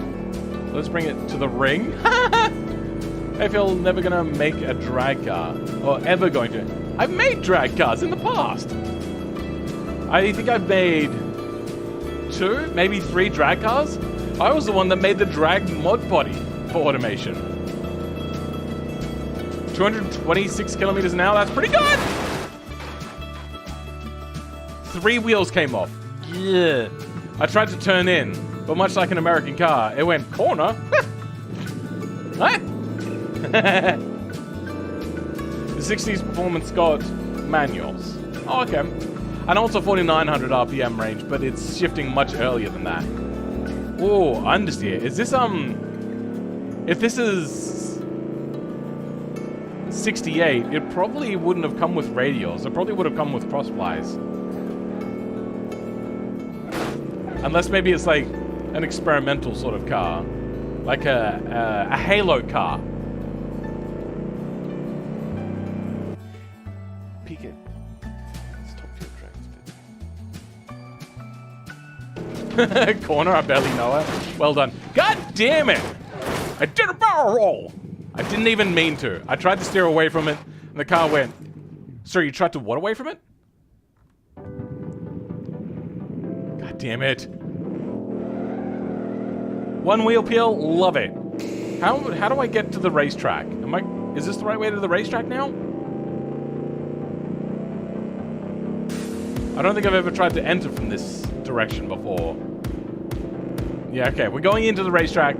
We're gonna take it to the dirt track and do a little bit of off-roading stuff. Because as an on-road car, this thing is pretty sucky, but I suppose that makes sense for a car of this era. They wanted to induce understeer because oversteer was way too dangerous for people. And if somebody understeered and caused an accident, then that's the bloody driver's fault. But if they oversteered, then oh, the car is dangerous. So that kind of makes sense that, oh god, the understeer is chronic. I wasn't even going that fast and it just went, nah, I don't want to turn. Turning is more of a you thing. Oh, no traction on the dirt whatsoever. It's like it's on ice cubes. Oh, that's right. You've got sports tires on this. Emotional damage. The 60s was when they were transitioning. By the latter half of the decade, they were pretty common for high-performance cars. Okay, then. How do we submit vehicles? Read the description. It's got it in there. Links to Reddit. Alright, we've got a corner coming up. We're gonna see how this thing deals with dirt corners. Ugh. Brutal, bro. I feel that the first gear is a little too short. I don't know, it might be right. Oh, God. I thought we landed fairly flat, but apparently the nose was so long it still didn't want to land flat. Make it! Oh, just made it over the jump! Oh, dear. That's fine. Still doing okay. Ooh, I feel the suspension doesn't have as much trouble as what you'd expect from a car with solid axles. Turn! You fat tubbalard! Oh, okay. Game lag just then. That was weird. Where is the dirt oval? Oh, dirt oval's over there. You know what? Let's just pop over. But we have to turn around, so then we're always turning left. Okay. Go up to full speed. If anybody wanted to do like some sort of stock car racing of any sort of stuff, this would have been a cheap and easy way to do it. No traction! Oh no, flat tire! Oh, that's even less traction now. Ooh, that's a no from me. Also learn to power slide. There's power sliding, but then there's also like the fact that this thing won't go into a corner. There we go. It's got that inertia drift going on.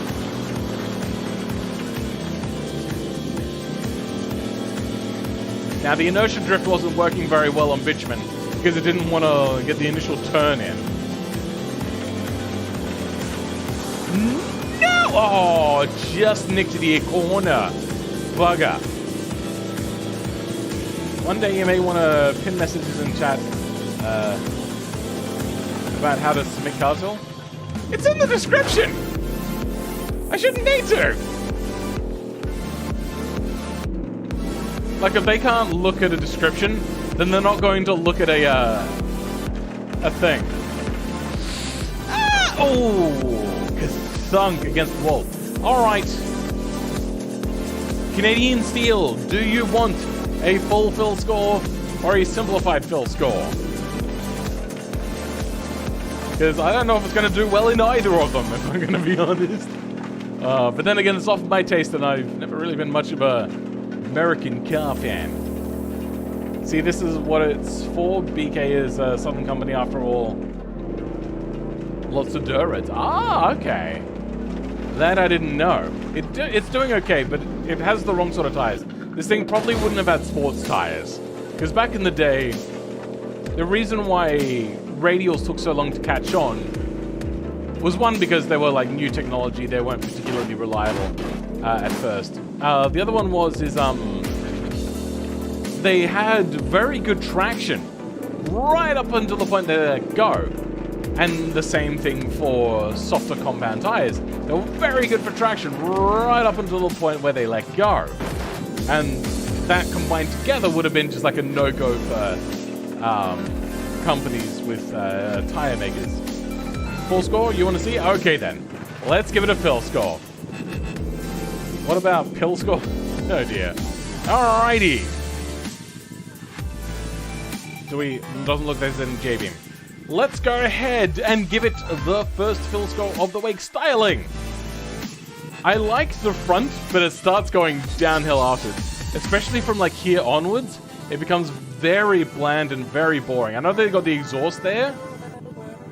Oh, also, that exhaust is actually going to be touching tire on the way out, which is not good.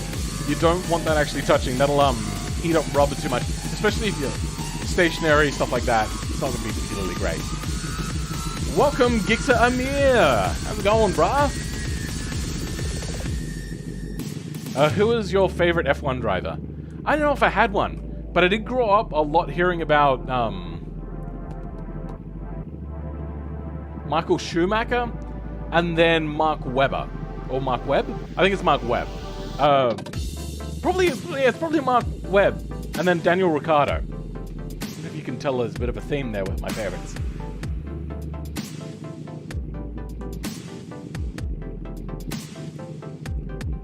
Primitive tire warming system? Oh dear.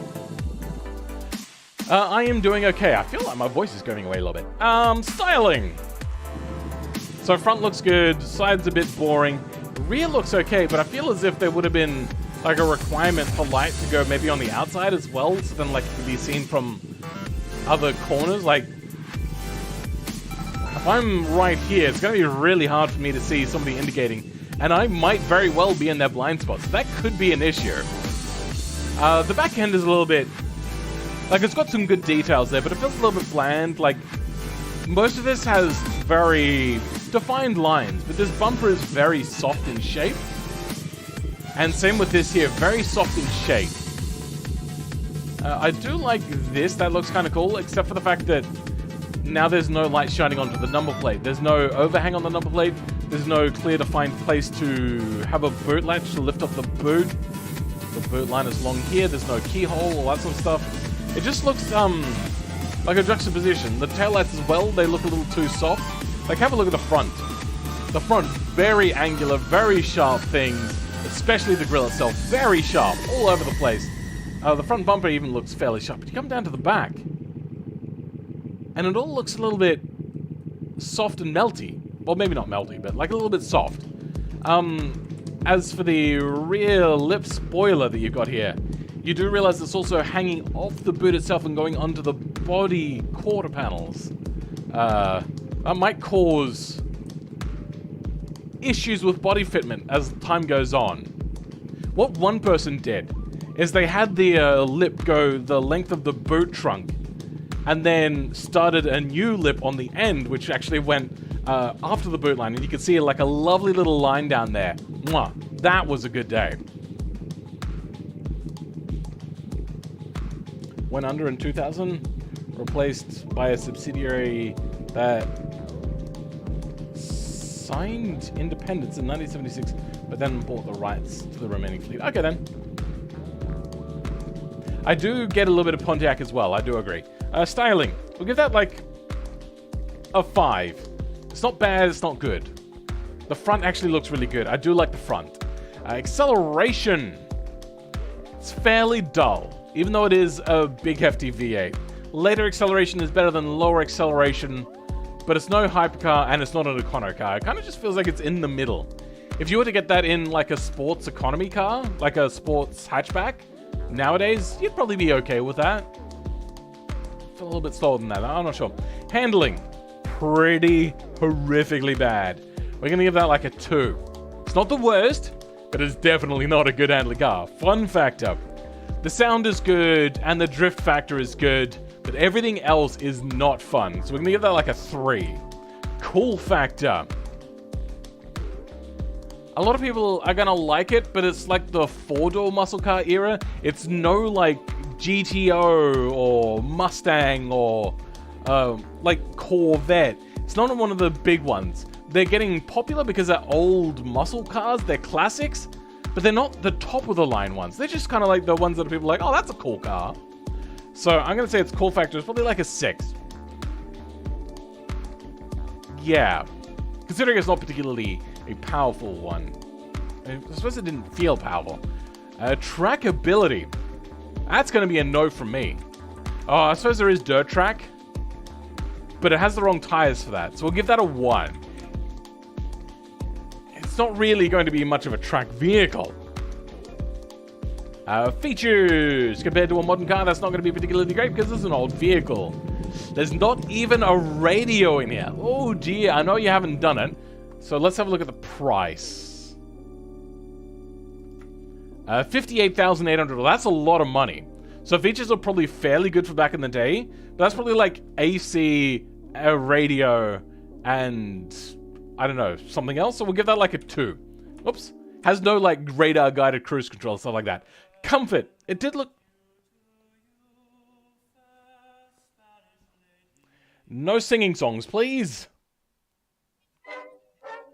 Not that one either. Not that one either. Not that one either. What the hell? Got a few more of those. There we go. Comfort. Looks fairly comfortable. There's no, like, headrest support. It's a little bit loud, so that may get a little bit drony sometimes on highways. Aside from that, that didn't look so bad. So we'll give that like a 6... No, sorry. An 8, maybe? Quality. Or maybe... Yeah, we'll give that an 8. Quality. I mean, it's a fairly old car, and it's American quality, so they're not... Like, their build quality... No, even their build quality are not very great. Probably mostly falling to bits, like a lot of cars from the time are. You have to like, they can be good, but they're generally only good for a very short amount of time until the next thing that you haven't realized is worn out wears out. And then you keep putting that off until the day where it completely breaks. Quality. Like a 5, 4. We'll give that a 4. Engine quality is going to be fairly good. Those things are going to be probably fairly ironclad. Practicality. I mean, it is 6-seat, but it's not like safe.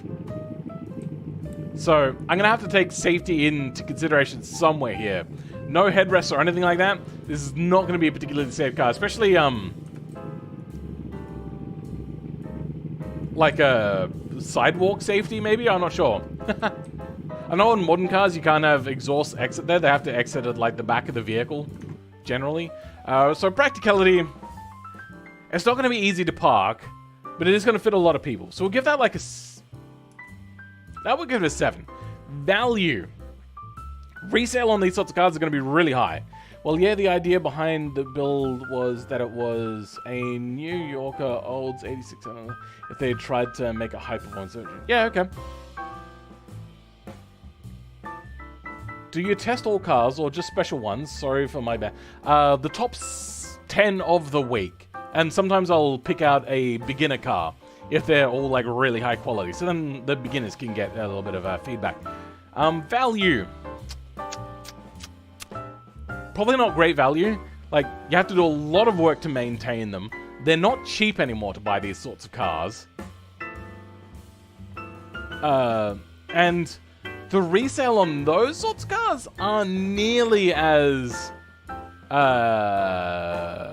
growthy. I can't think of what the word is. Doesn't grow quite as much as the big ones, especially if like there's a difference between high quality and low quality. So we're gonna give that like probably a 4. Like, you're probably not gonna lose much money apart from like the amount of money you spend on the car. You probably sell it for how much you buy it for. Ongoing costs. The engine itself is going to be fairly ironclad.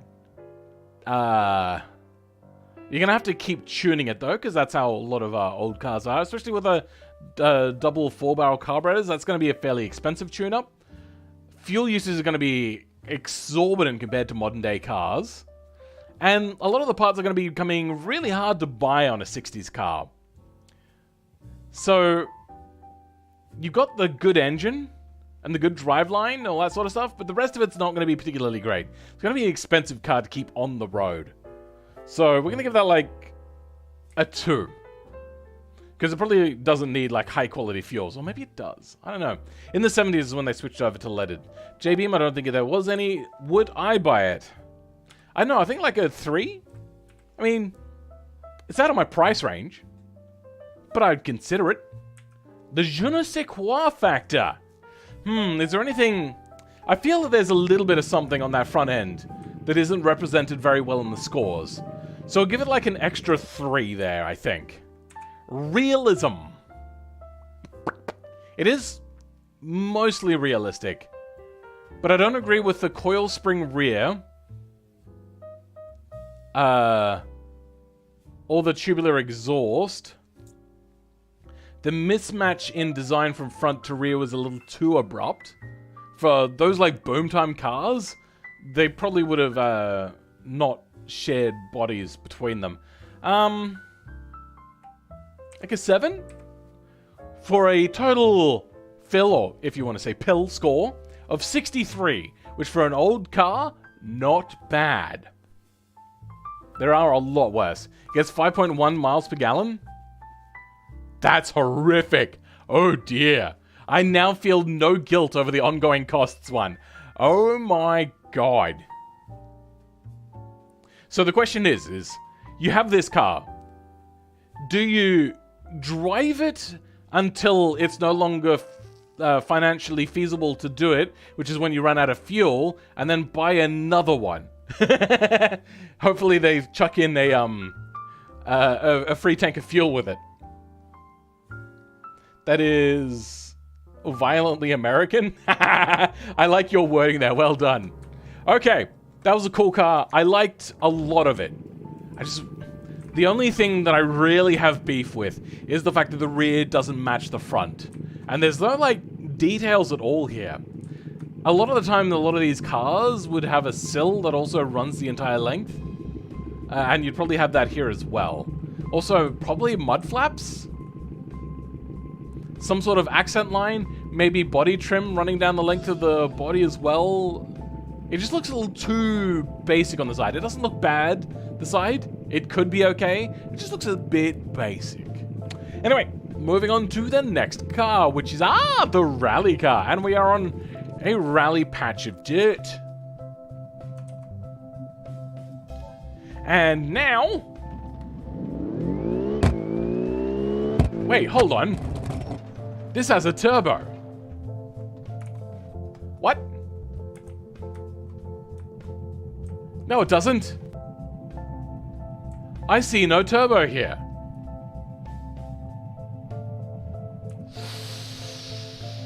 I see somebody made a whoopsie with their meshing selection when it comes to bodies.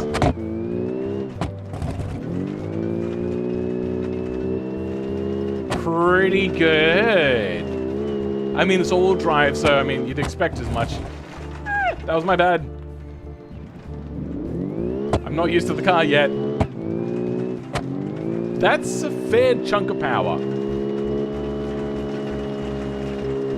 But that explains why it has the cast exhaust on there and not something more race-orientated. Oriented? Either or could work there for pronunciation. Goodness gracious! It doesn't have like a blistering amount of power, but yet it just has such good handling. Like, look at that. I barely have to do anything and the thing just goes around smooth as silk. Oh my god, this is amazing! You have done really good work here. There it could have used maybe a smidge more power. Alright, let's go full beans into this. Okay, yeah, no, you probably would have not done such a hard Scandi flick there, or inertia drift. Let's go take this to, I reckon, Pikes Peak Dirt. That feels like a good place to take this. Do I start at the top and go to... Nah, I'm probably going to go from the bottom up. Yeah, let's go for the starting line. Maybe a supercharger. Oh, maybe it is a supercharger. You're right. Early 20 fills. There is a 720 horsepower variant. I think that I feel that I am happy to not poo my pants.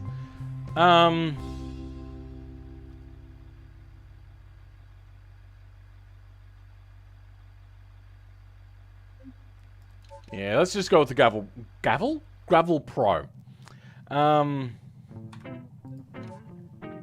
That's not what I want. Vehicle config. There's no turbo here.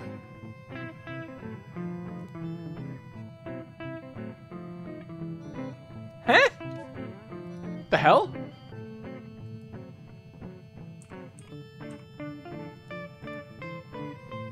No, it is a turbo. Okay. It says turbo, but there's no... Am I wrong? Is there not meant to be a choosable turbo here?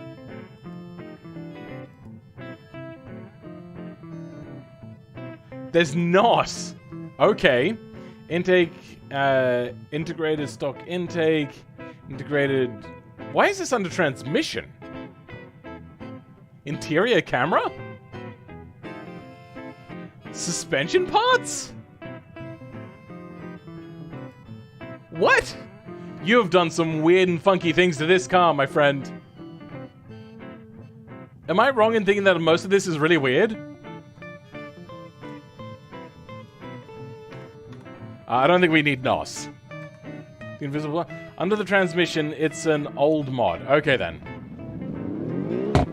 Let's see how this thing goes now.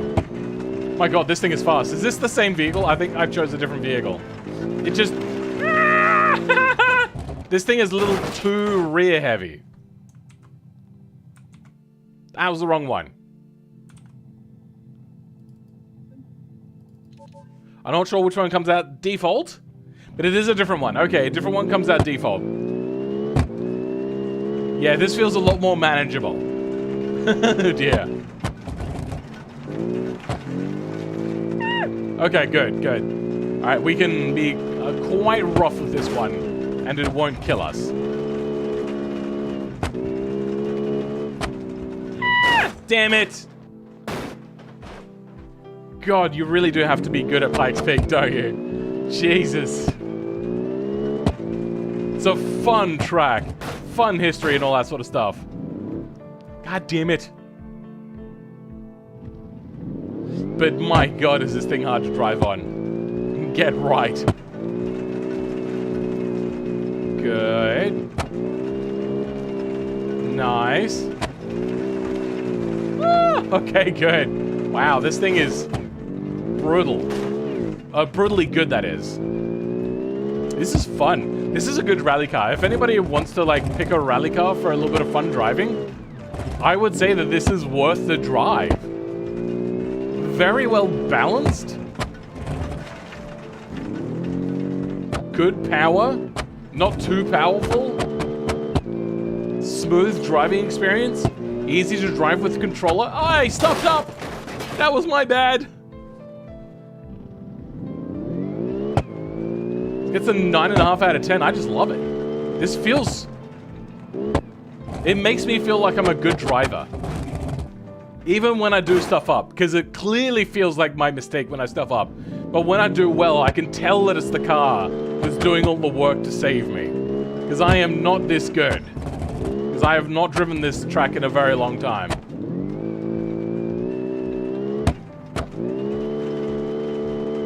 Nice work.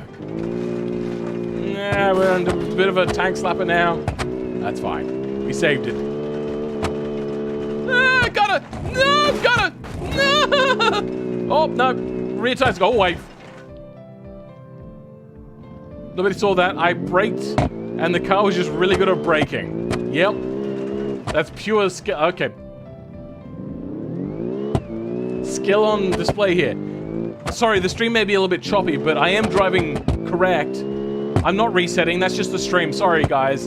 Oh, it's bad internet. That's what it is. I'm doing fine and perfect here. Oh, no, no, no, no, no, no! Come on, little two of us. Damn it. Alright, I'm getting a little too comfortable. Even though I probably shouldn't be, because I suck at driving.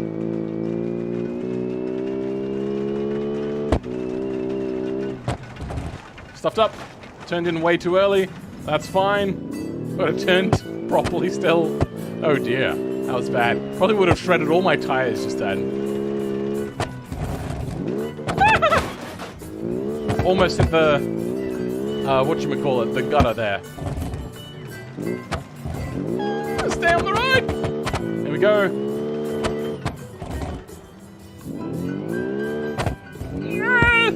Watch out for boilder? Watch out for boulder. I'm really having to stretch my memory right now. I do not remember this track as well. I know that this is a deceptively slow corner. And then this next one is a problematic one if you got like a very fast car. Oh no! Oh, that is scary as oh hell, Jesus. Good, good, good, good, good. Slow down, ram brakey. Good. Alrighty. Oh, I'm getting used to it. This one is a particularly long corner. It's not the corner I was thinking of. Alright, we're coming up to a hairpin soon. A very tight hairpin. I just don't know when to start braking, so we'll start braking early. Okay, that wasn't braking early. That was maybe even braking a little bit late. I think I may have bent my front steering ever so slightly, so we'll do that again. It shouldn't have ESC. The ESC is not on. Oh! That was a me oopsie. Like a me guster, except worse, because it was my fault.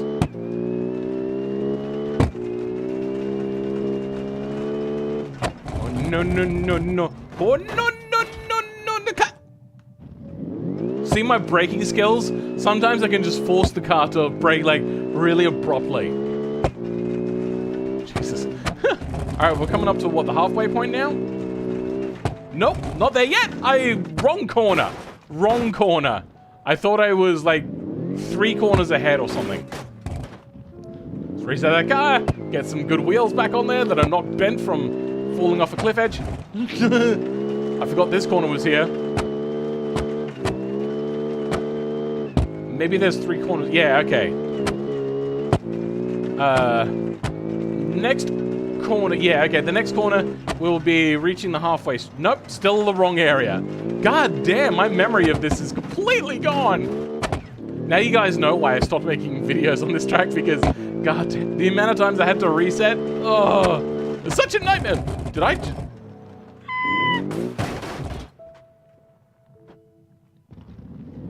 You didn't see anything. Damn it. Where is the halfway mark? I think we're a few corners away from the halfway mark now. Is this the last corner? Yes, okay. First try, first guess. Yes, I did it right. Woo. That was a sweet drift.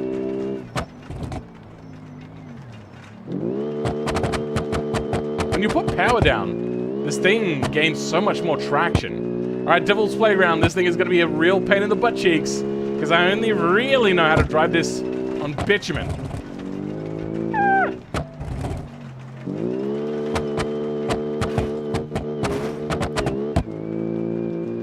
The suspension is good.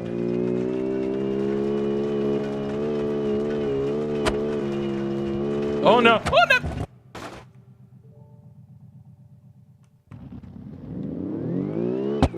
Got into tank slapper territory. Sometimes this thing gets into tank slappers, and it's a little too hard to save. But then again, that's probably because I'm pushing way beyond my skill limit. Oh! Way too much speed into that. Way more power than what I thought this thing had. Alright, here we go. Sneaky corner. You have to go a lot slower than what you think. Good. Nice. I had to do a little bit of handbraking to control that corner to make sure I was facing the right way all the time, but I got it there in the end. Sorry, you have to hear me snort boogers, gross. And then handbrakey, and out of the corner. Ah, no, I straightened up too soon because BeamNG cameras suck. Not my fault, that was BeamNG's fault. Alright, no, turn!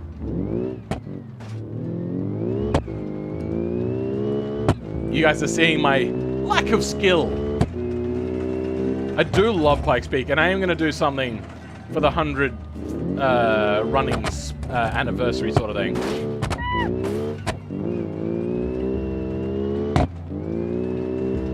But I'm not sure what I'm going to do yet. I don't know. Maybe I'll run a user event for it or something.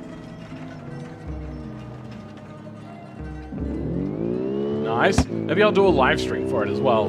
Get everyone to run their own cars that they made. We'll go a no rules version.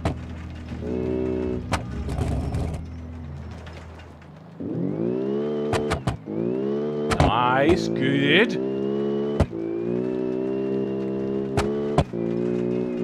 Not bad at all. Too fast! Too fast! Ooh. Slight tappage of the fence there. Sorry if I'm not reading your guys' comments right now, but I am full sweat mode. I just want to get this up. Almost fell off the notorious part of the track where most people fall off. But I didn't. It's pure skill. Didn't brake soon enough. Ooh. Did I bend a wheel? I think I might have. Still driving in a straight line though, so we're all good there.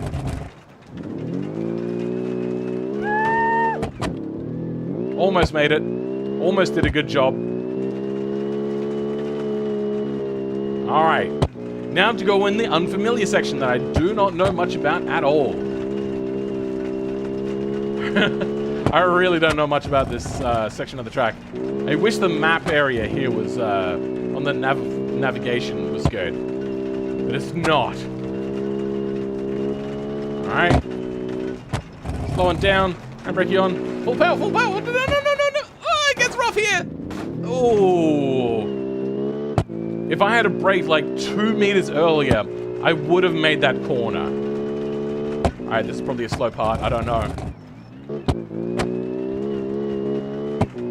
I probably should have been running a timer on this. Oh well.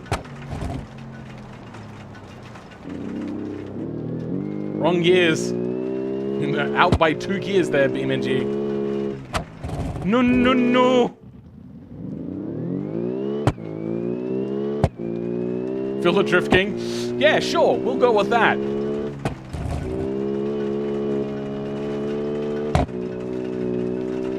Jesus.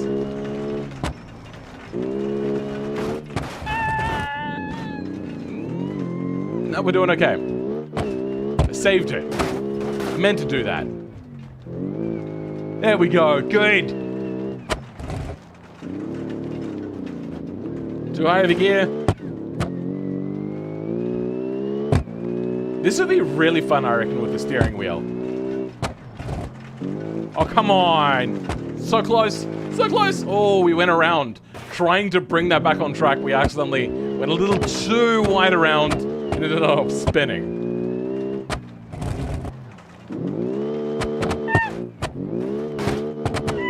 That's fine. We did it. We're all good. Jesus. Get off the bumpy part. Why is the side of the road so goddamn bumpy there? Jesus. That's redonkulous.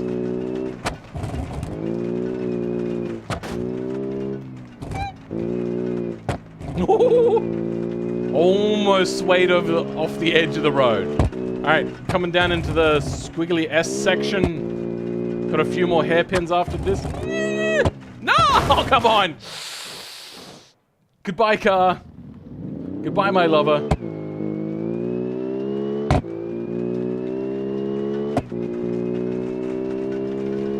This is such a well-balanced rally car. Really well done. I want another try at that. I know I can get that corner right. I just have to remember where it is. I've already forgotten where it is. There it is. I see it. Look at that! Perfect around that corner. God, I suck at this. Jesus, what you really need is a navigator in there telling you what corners of what. Jesus.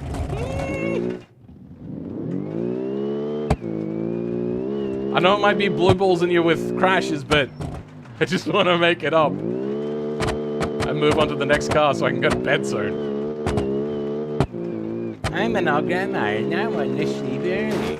It's past 6 p.m. Time to go to bed. There we go. Alright, now we'll give you a good old crash. We'll ramp it off the back here. There we go. Get to see its crash. Jesus! This thing is whipping it around. There we go. She's perfect, bro. Not a thing wrong with her. There you go. See? It still drives. All good. Okay, you can please stop racing this car and get onto the next vehicle. Time to whip out my FIA regs for rally cars, I guess. Wow, Phil, you are so good at rallying. Yes, I know, right? Thank you. Good that you spotted it. Wedge. Yeah, does look a little bit like a door wedge. All right, next car. The van. Okay. Let's take the automation test track, because it seems like a regular sort of vehicle, and regular sort of vehicles need to go on testing sort of roads. That rock cage is doing work? Oh yes, it very much was.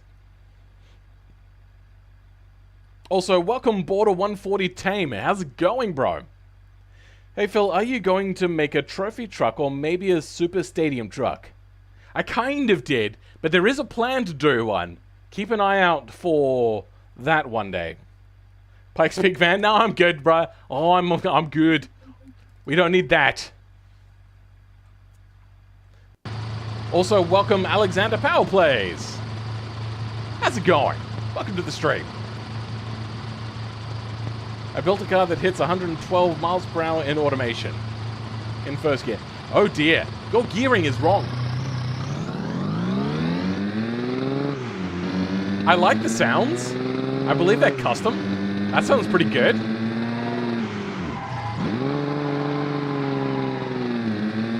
Oh, it's mid-edging alright. But I feel that the RPMs maybe are a little bit high. I love how... And I'm pretty sure this is deliberate, so I don't mind saying it. How crappy the engine sounds. Like, it just sounds... that right amount of crappy. But it sounds more like 70s crappy than 80s crappy. Oh, instead of, sorry, 90s crappy. Nope, around we went. Bugger. Now I want to watch the Top Gear episode where they did the white van man stuff. That's one of my favorite episodes of all time. With Richard Hammond when he rolls the van. God, that was a good episode. Free candy. Dropped van. You may not know it, but a lot of vans are actually pretty decent at drifting. If the suspension can handle it, that is. This is a rotary engine sound from Forza. I used this same sound on my rotary sports car model. Oh, okay then. Welcome, noob enthusiast, to the stream. I don't believe I've seen you around here before. Can you review the Ibishu Saga? Can you review the Ibishu... What? I don't know what the Ibishu Saga is. Is this the Ibishu Saga?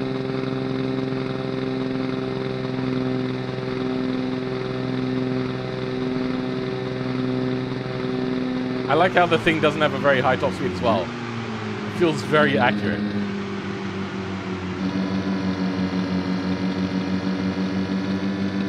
I don't know if this sounds exactly like a rotary. I do hear rotary sounds in here though. Hog, I've got my rally spec car. It's in BeamNG's. Okay. Where's that braking point? Not bad. Brakes aren't cooking. You have drums in the rear. That makes me feel happy. This is actually a pretty decent handling vehicle. I feel like it should have more body roll though for its day and age. Body roll, I don't know why, but for some reason was seen as a comfort thing until probably the late 90s, early 2000s when they started to move away from that. All except America, but they caught up eventually. I like it. Sounds very carburetor-y. Lots of air intake sounds. The Ibishu Saga is a sports car? Is it your car? Or is it a car in the base game?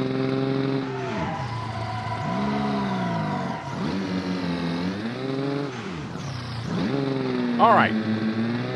Car is done pretty frickin' well. In fact, I'm going to have to mark it down on realism scores because I think it did a little too well. Honestly? I'm assuming you're going to want a full fill score. Now, styling. This is not a supercar. We can kind of keep it in genre and say that this is okay because it's a van. Yeah. You don't have very much air in at all. That is going to cause a problem, especially on these old turbo cars.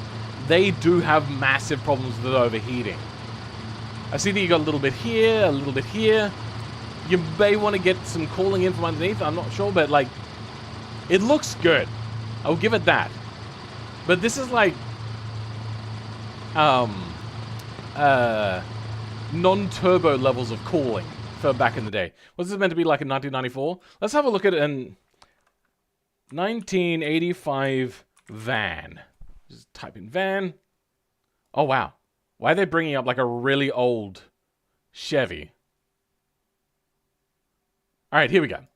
Mitsubishi Express. So as you can see, there's not a lot of cooling here, but there is cooling in the bumper, I believe. This would be a naturally aspirated engine. Oh, you know what? I'm getting a lot of this sort of vibes. This would also be naturally aspirated back in the day. Can we not get better resolution than that? No.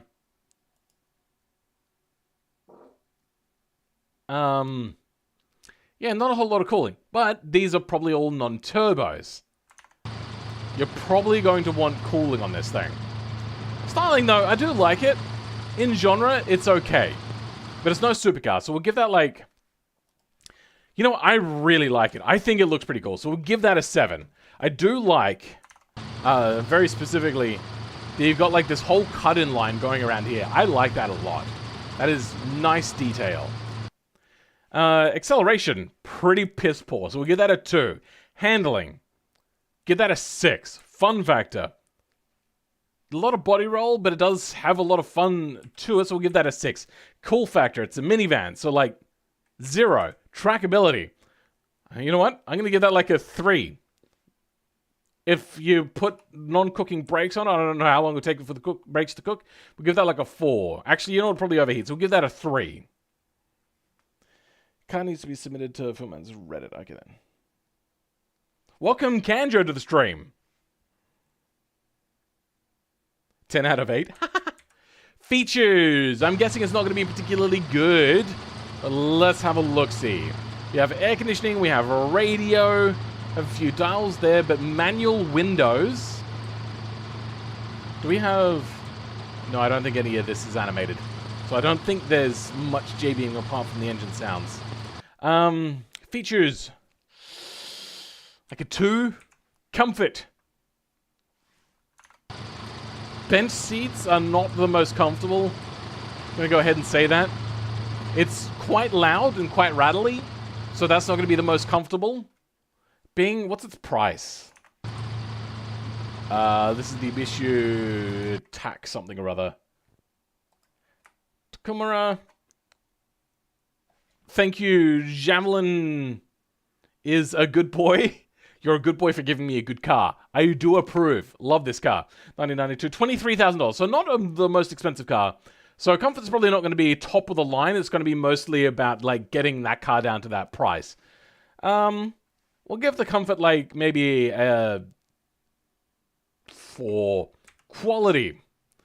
Probably also not particularly great. I'm assuming that engine also probably overheats a lot, but it is Japanese, so it'll be better quality than a lot of other cars. So we'll get that a 4. Practicality. It is quite practical, and it does look like it would be fairly easy to park as well. So that's 8 seats. That's very practical. Maybe not the best at off-road because it's got very small tires and wheels, but that's not so bad. So that's not going to be the most practical car in the world. We'll give that like an 8. No, a 9. We'll give that a 9. That's very close. Value. It's probably not going to be the best value, honestly. Give that like a 4. They're going to be very cheap. Ongoing costs. Those engines are probably going to be starting to become expensive to maintain. Everything's going to be breaking down a little bit. I'm guessing the fuel mileage isn't so bad, but it's also probably not very good because it's just kind of like at that, it's a single point injection, right? Yeah, single point injection. So probably not the most efficient vehicle out there. We'll give the ongoing cost something like a 4 because it's not going to be the worst thing in the world because you can just run it till it completely breaks down and you're fine. JB Editing, I believe there was a little bit, so we'll give that like a 2. Would I buy it? I would seriously consider it. Depends how cheap it is. The je ne sais quoi factor. I feel there's a lot not represented by how cool this car is. But a lot of that will go into realism next, so we'll give that like a 6. Then out of realism, we'll give it a 5. Because it's not the most realistic vehicle. Being like, realism and commonality are they're intertwined there. Welcome, MV Design Custom Works. I don't believe I've seen you around here before.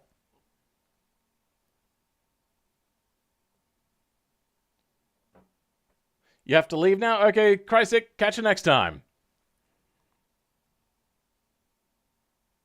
I have the Saga mod. It's meh looking. I have no idea what you mean. Okay, Tessic, catch you next time, bruh. I'll give it a soup score out of 3. All right, then. Very Conan O'Brien there. All right. More music. There we go. I do like it. 67 is not bad for an old vehicle. It's not that old, but it's also a budget vehicle. And it's in an undesirable market. So that's actually a pretty decent score for what it is. There we go. All right. Next car is... You know what? We'll leave this on this track because it's sporty, so it's a race track. But it's also meant to be a road car. So we're giving it like a full run through. ESC is off. Does that turn on? It does. Two-step active. Inactive. Drive mode touring. Sport? Sport plus. Okay, let's go with Sport plus. They've got custom traction modes. It's a little suffocating. A little too suffocating for my tastes. Let's turn that down a little bit. What do we got? Oh, traction completely off. It is... Is this a sequential? I think this is not an automatic. I think this is an automatic manual. Or automatically controlled. Oh, understeer. Massive amounts of understeer. That's just going to be an unsatisfying understeer into a wall. Whoopsie daisies. Then power oversteer. Well, it looks good, but apparently... way too much understeer. My goodness. Oh, I can't even force it to not understeer. Alright, let's see how it does at high-speed cornering then. At the slingshot. I'm thinking maybe... Am I braking when it's handling bad? Are the brakes just unbalanced? I suppose we'll see. Slingshot. No, we have to lift. Not too bad, not too bad. Welcome V8 Toki. Is the creator of the car here? I don't think so. Let's start braking around 200. It's understeering, understeering. I'm able to bring it back in. Understeering more, understeering more. Now it's okay. Ooh, it did not like Bavarian Bend. Yeesh. Start braking about 75. Brakes are bad. That should have braked a lot faster than that for a touring car. All right, let's have a look at our brakes. What do we have? We have 3 6-piston, so very big brakes in the rear. And on the rear, we have 1-piston brakes. Yeah, okay, there you go. Way too much brake bias to the front. Please, if you don't know how to tune brakes, go watch my video on how to tune brakes. Came out last week. Very informative and will help you make your decisions. Let's see if we can fix this car. Brake power on the front, down, off. Front, rear brake power, all the way up. Because that is a very unbalanced brake bias. Let's see if that has helped us now. Actually, no, okay. You know what? No, this is not a, this is not an automatically controlled manual, or at least it's not a sequential. I don't know what the new automatically controlled manual is, because I can't press the clutch down at all.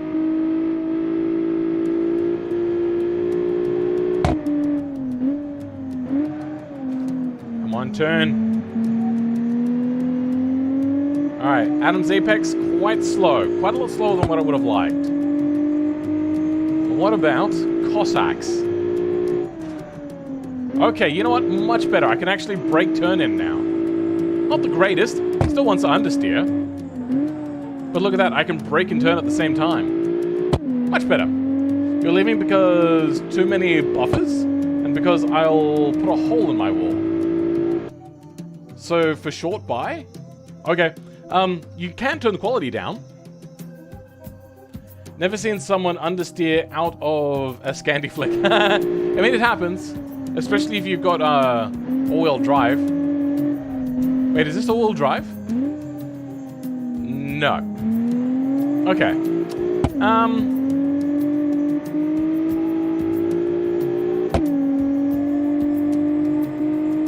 It's not the worst car. I should be able to go full flying through here, but I can't. And then brake. I had to brake way too early and it still didn't really feel like it was enough braking. Maybe half the amount of brakes on the front. Go 3 piston and 2 piston on the rear. Just watch my video on brake tuning. It'll solve all your issues, bruh. Alright, let's try Slingshot again. Then this car looks gorgeous. It does look pretty darn good. I will give them that. There is a lot of detail on here to absolutely love. Alright, turn in early enough. Okay, that time I got the turning right. But wait, our top speed is much lower. Did I? Why is our top speed lower that time? Wait, did I? This is handling a lot better. Did I do something? Did I change something? What?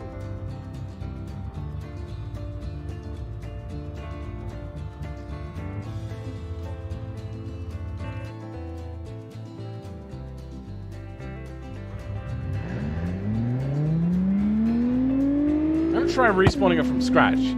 Did I have an accident immediately out of the gate with this car? Like, because it was handling like garbage when I first got it.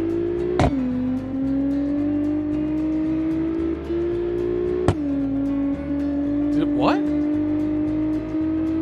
Oh wow, a lot of people are dropping out now as well, alright.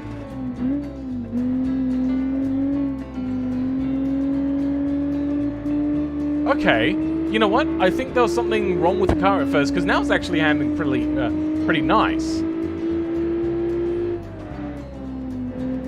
It's braking and turning it in and everything. Oh, I've got ESC on. That's what's happening. What is that ESC? It's just before Sport. Touring. Ah, okay. Touring. Interesting. Touring helps it get turned. So let's go do brake tuning again. Front brakes all the way down. Rear brakes all the way up. Apply. I've never had ESC that helps turn the car. I forgot to turn it off. There we go. ESC and TC off. Let's give it a try. Touring mode disables turbo. Wait, did it really? Oh, you know what? No. Touring mode just makes the car better in every way. Ah, okay. Interesting. I just didn't pick up on that. Yeah, this thing handles like garbage without touring. How have you done... I'm going to have to actually dissect this mod. I'm sorry, I'm gonna be looking into what you've done here. You've made a car that handles like a dog handle really good. Like, I know, yes, it does have less power under touring. Fine. But, like, this car turns in and brakes good. It doesn't turn in without traction control. How does traction control... Man! That's amazing! That's phenomenal! This car is trash without that! Oh my god. Without that, this car would get like a fill score of like... 6. Like, it looks great, but everything else was disappointing. But that... Touring, traction, ESC mode, or whatever. Mwah! Amazing! Usually it's like to stop cars from going sideways. But this one helps it actually get that proper, angle of attack. What's it called? Slip angle. It helps actually get the slip angle you want. That's well done. Welcome, Mako Wolf, to the stream. How's it going?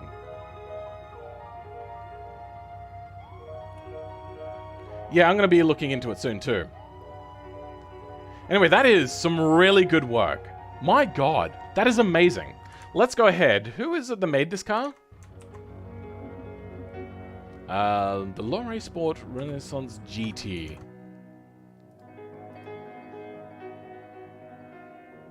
we go. By Count Cheese, I don't believe I've seen in the chat today. Welcome, loser crazy. Shikazak. I'm just gonna call you a loser. It's in your name, I'm sorry. The last part I can't pronounce. I don't believe I said hello to you yet. Oh, you are here, Cheese. But the car is tuned for keyboard. Okay. $125,000, 2016. Huh. That's amazing work. Thank you very much for this car. Styling! It's no supercar, but it is pretty darn good. The rear end is lacking a little bit, and I think most of that is the fact that this light doesn't really feel like it completely is congruous with the rest of the body. Looks pretty good though, so I'm not going to poo-poo it too much. Front looks very well developed. Very well done. You've got all of the right stuff. Is this line default, or have you put this line in? No. What? That crease line. That doesn't seem default. Did you edit this thing in Blender? Because yeah, there's some graphical glitches here that I'm unsure are actually default things in the game. I don't know, whatever. It looks really nice. Give that like a 9. That looks really good. You know what, actually, we'll give that an 8, and we'll give it a higher je ne sais quoi score, because that's really where it should go. Acceleration feels pretty darn good, but not the most amazing. We'll give that 7. Handling. It feels a bit numb. Even with the really good ESC, it feels a bit numb, but not terrible. Also, your brakes are underpowered a little bit. So let's give that like a 7. Fun factor, 7. Cool factor,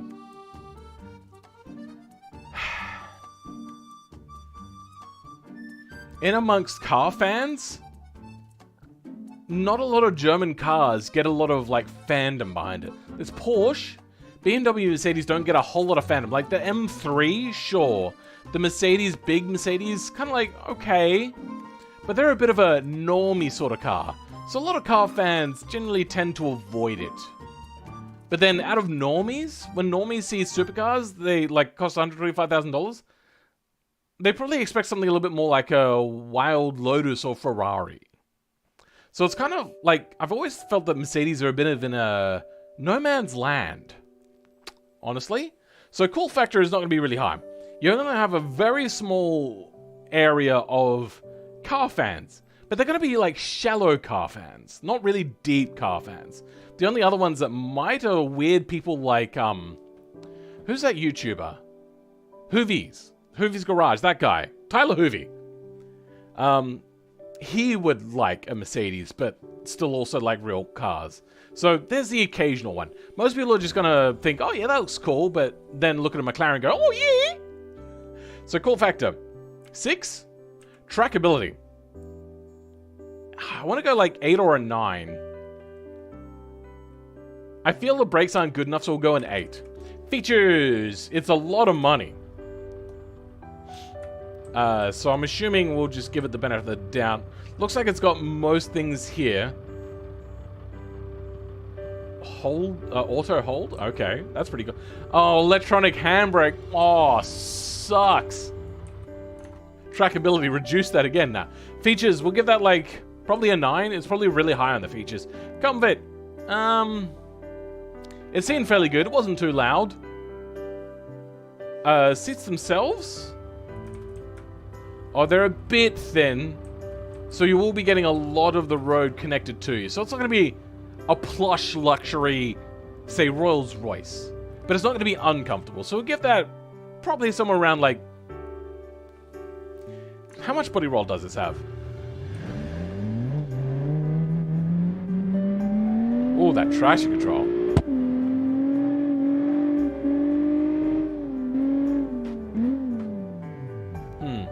Not the most amount of give in the suspension. It's going to be a little bit harsh on rougher roads. These are not rough roads, these are track roads. So we'll get that like, a 7. I think that's fairly good. Quality is going to be fairly high for the feel of quality, but being a German car, the quality is actually probably going to be really bad. So we'll probably get that like a 5. Feels really good, but you're going to get stuck with like a few $20,000 repair bills on such a high-end car. Very Mercedes, BMW, Porsche-esque. Practicality. It's only a 2-seater. The boot's fairly sizable. You got lots of cargo space there. But it's not going to be the most practical. It's fairly long, so you can't fit it in tiny car parks. I do like it, though. 8 out of 10, perfect score. Damn, that interior, lots of detail on the interior. I made a V8 in automation, sounds like a rotary at idle. Nice. This looks like a non-driving focus car, like Watch Dogs, for example. Huh? I don't get that joke. Looks like a non-driving focus game. Oh. BeamNG is probably, in a few regards, probably the most realistic driving simulator out there. There's a few things where it fails. The crash physics are really good, but don't look really good, if you know what I mean. Like, things will bend, crush, all that sort of stuff, but they won't, like, tear and things like that. And aerodynamics suck. Practicality. Again, with practicality, get that like a 3. This is not a very practical car. It's got 2 seats and a boot, so it gets a 3. Value. Get that like a 6. It's a pretty good car, but they do plummet in resale value quite bad. Ongoing costs. This is a very epic song. What the hell? Being like the BMW Mercedes-y sort of thing, the ongoing costs are going to be abysmal. Fuel usage is not going to be terrible, but it's also not going to be great. So we'll give the ongoing cost, like, we'll give that a 0. J-Beam editing. Oh, actually, you know what? It's not a really crappy old, like, it's not a Ferrari. It's definitely not a Ferrari. Those things are really off the chain of, like, really bad. So ongoing cost, we'll give that a 2. J-Beam editing. That's really amazing TCS. Do you have anything else going? No. There's no interior camera either. I don't know what you've done there.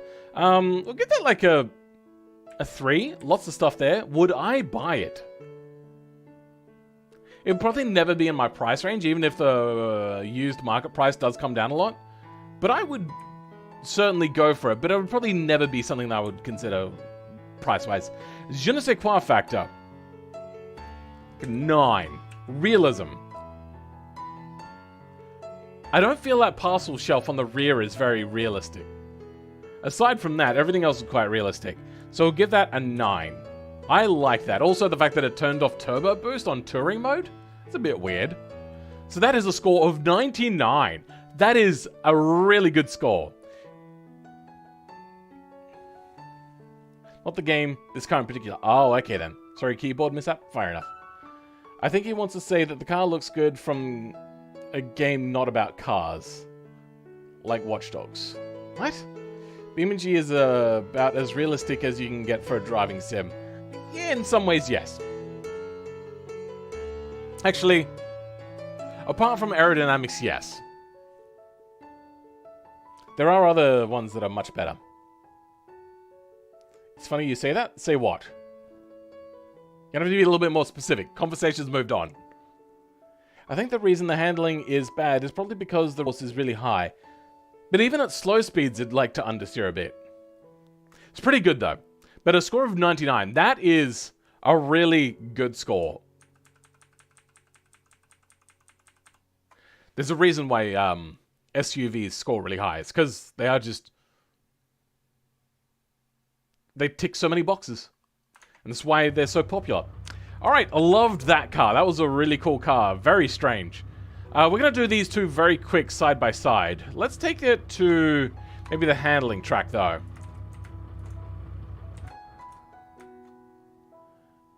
Where is the start of the handling track?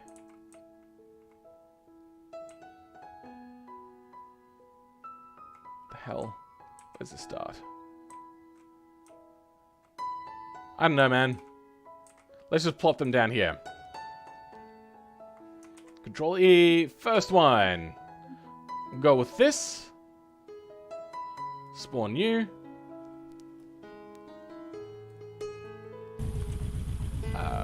Remove others. And spawn new. Okay, so we're just going to review these two together and give them a simplified fill score. The bit about the Ferrari. The first car I did in a while was a Ferrari knockoff. Fair enough. SUV did tick a lot of boxes, even the undesirable ones. Yeah, I mean, I wouldn't call them undesirable ones. Why would you tick an undesirable? But I would say that they just tick a lot of boxes. So people that are interested in cars are going to want more of the Swiss Army knife of cars. And SUVs tick a lot of different boxes there. Oh, gutless. Oh, I like it. Very gutless. That, like, it feels like it wants to oversteer, but doesn't. It just understeers. Love it. Lift off, oversteer, like a rear engine car, kind of. Not bad, not bad. Oh god. They are a little too gutless for my liking. Didn't this thing have... Yeah, tubular exhaust. What the hell? Feels like this thing has less than 40 horsepower, we're gonna be honest. Not amazing.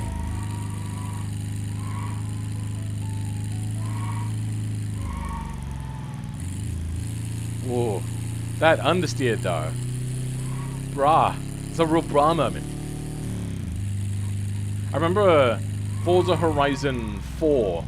I didn't like the fact that he used my name. So I tried to pick the most generic name in there from like the non-real names. And the one I chose was Brah. And just the way the British say Brah is so weird.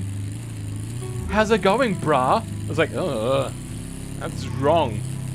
I also realized that I'm going the wrong way around the handling circuit. Oh well. Bad luck. I like it, but it is really freaking gutless. My god. So gutless. But I love it that it's so gutless. Oh dear.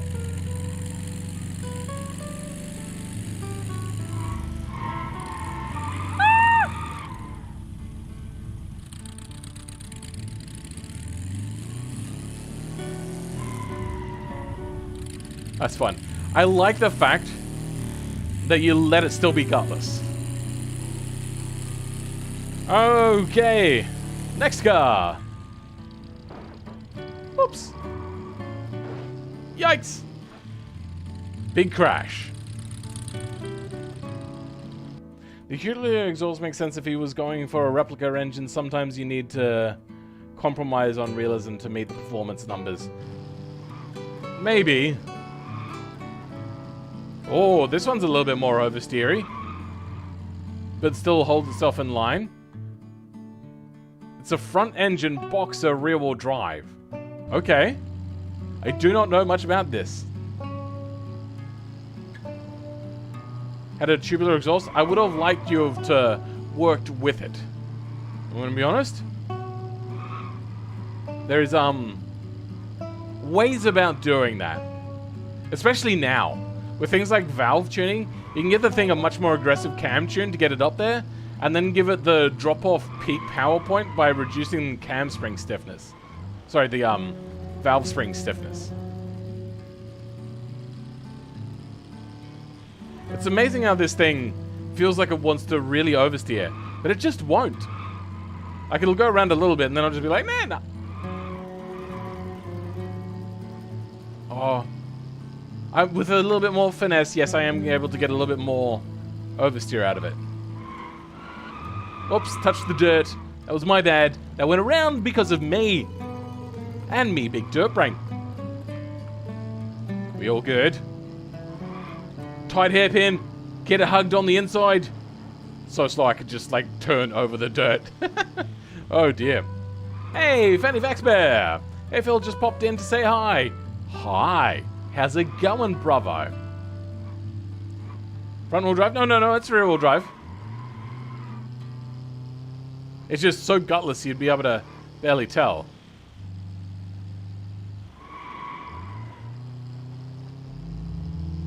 Maybe it has a little too much tendency to oversteer.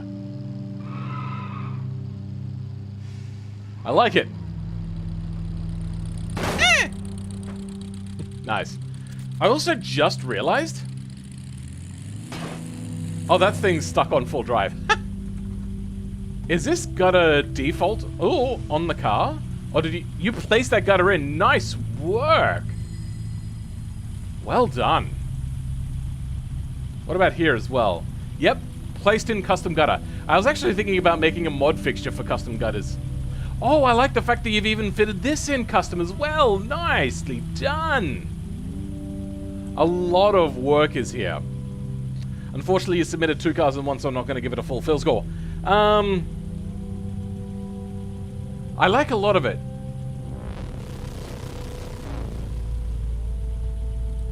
Weird song. But out of a fun to drive as well, it's quite low. But like the style and effort and all that sort of stuff, the realism really feels top notch. I'm thinking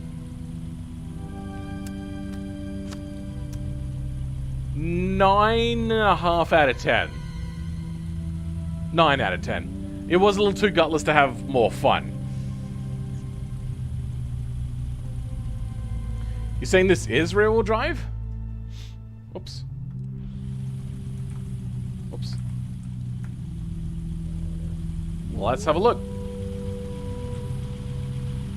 The model... Oh, it is front-wheel drive. Oh, it's longitudinal. What the hell? Did you put that gear shifter in? Weird. Longitudinal front-wheel drive. I've not seen, Oh, that's a completely custom engine. Okay. Interesting. Okay, fair enough. I see it now. Back up to a 9.5. A lot of detail went in here. No, it is. It's just, the transaxle is further forward. I thought that it went down with the exhaust. That was my bad. Did you model this engine, or did you just get it from somewhere else? Weird. Because the other engine is default in-game stuff. Yeah. Pushrod, in-game. Is that... Yep, that's... economy carburetors and everything. Here, you're going with custom engine underneath wheel. Interesting. Choices. Yeah. I can see where the spark plugs go now. Nice. Where's your coil pack? Oh, custom brake booster and everything. Wow, your steering rack is... Wait, maybe that's the heating rack. There's a lot of detail in here. A carbon fiber tube? What the hell? Anyway. Yeah, 9. Kind of want to give it a 9.5, but it's way too gutless to have fun in. We modeled it. Nice work.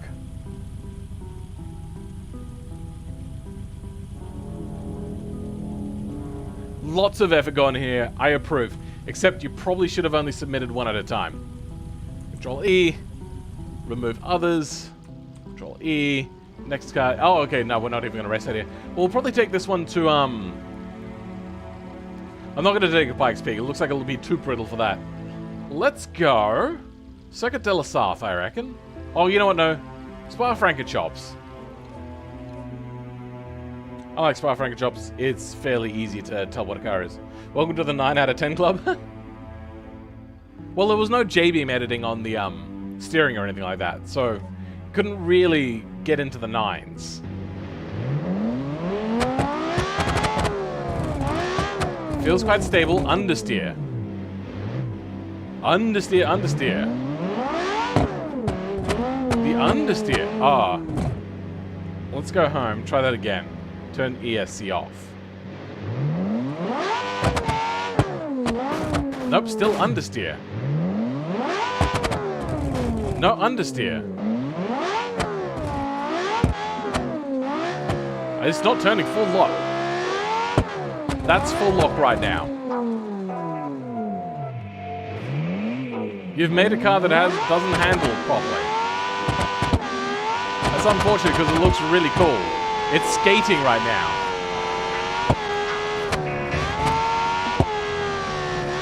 Yep, full locks.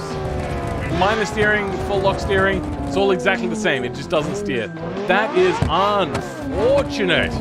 You've created such a cool looking car, but your collision mesh is on the ground. Control W. Debug. Mesh visibility. Yep. There's your problems. Control N. Yep. Other nodes, including the engine and gearbox, touching the ground. Damn. Disappoint. Not a drivable car. We're not going to go to the full score anyway, because it's a race car and not a road car.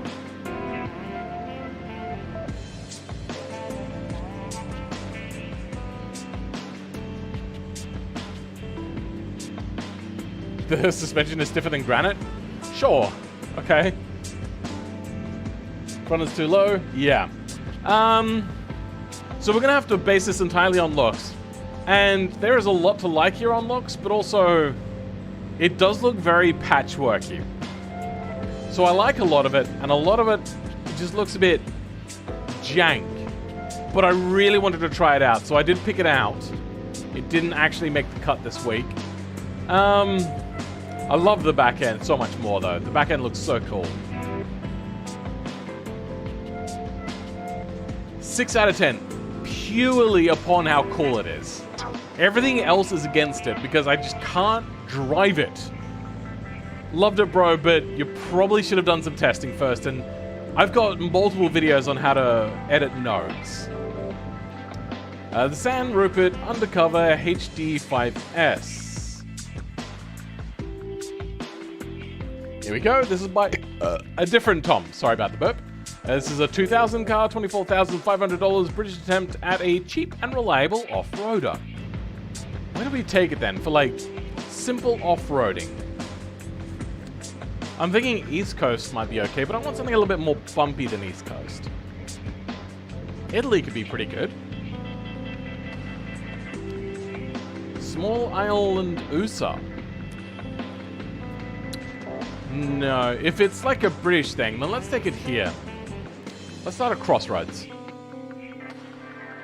British attempt at reliability. I like the fact that you laughed at that. Well done. I like that. I love it. Everyone, give Loser a round of applause for that one. I love it. I'm reminded of that one episode from the IT crowd, where they would get British-made things. It's a British comedy, and they would get like a thing, and then like it would break and catch on fire, and they'd be like, "What the heck?" And then they see that it's got like a Made in Britain logo on it, and they're like, "Oh, okay." So when like too many things have caught on fire, Moss goes and grabs a fire extinguisher, brings it out, and it catches on fire. He's like, "What on earth?" And then he sees that it's got written there, the Made in Britain, and he goes, "Oh, right." And then he ends up, I think, writing in an email. Fire! Exclamation mark. Fire! Exclamation mark. Fire! Exclamation mark. Come quick. Such a good episode. If you haven't seen the IT crowd, it is worth a watch from the very first episode. So I would like suggest that one, the one about the fire and the EMS stuff, like if you're just going to watch a few episodes, and the episode with the bomb defusal robot. Oh, such a good episode. I love it. It's so good. Like, it may be getting a little bit dated now, a little bit episodic for modern tastes, but really, for back in the day, amazing television. Jungle Rock Island is always fun. Yeah, actually, you know what? Jungle Rock Island might have been better than this. But, it's a British car, so it's probably used in Italy. A lot less anywhere else. Brakes aren't great, but I'm assuming this thing weighs a lot, so it's not too big of an issue. Oh dear, oh dear, oh, I'm so tired. You know, it's eating the off-road like it's nothing. Ah, my bad. So it does off-road Sorry, it does dirt road stuff quite well, which is what you would expect from a an off-road car. A lot of them, you're never really going to go off-road with them anyway. Maybe a little bit of green laning on the weekends, that'd be about it. And poop. Okay, let's take this to Jungle Rock Island. I think that's a good place, because there's like some really broad-ranging stuff there. I'm going to actually check. Jungle Rock Island, is that in America? If it is, I'm going to chuck a fit.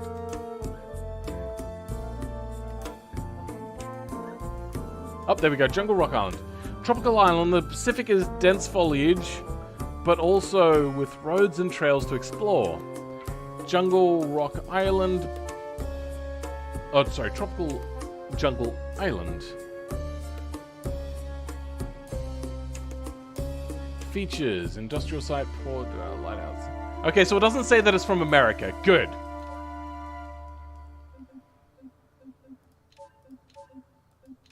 Okay, good. There's nothing here that says that it's from America. So there we go. We have that at least. God, I can't believe that so many of the maps are actually American. That is so offensive to me.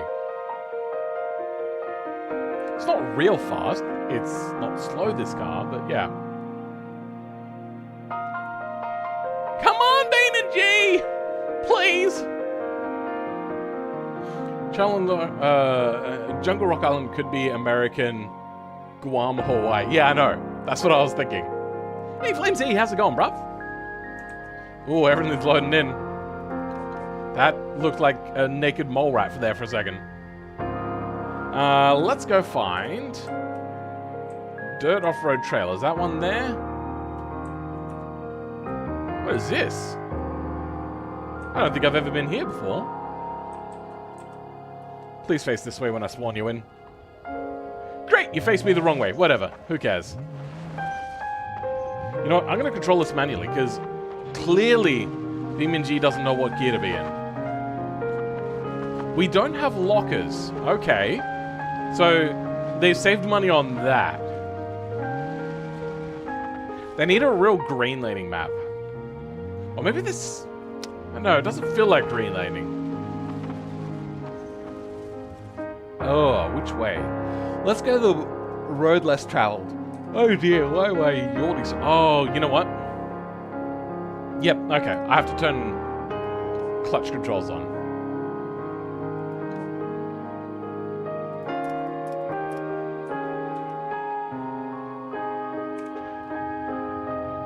There we go. Okay.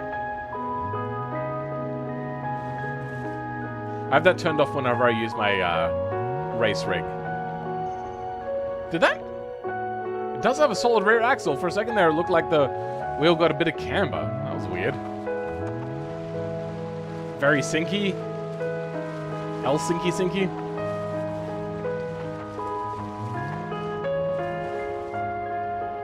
Is that? Oh, that's a horizon we can see off to our left. I thought that was a graphical glitch there for a second. Ooh. Alright. Let's take this a little bit easy down here.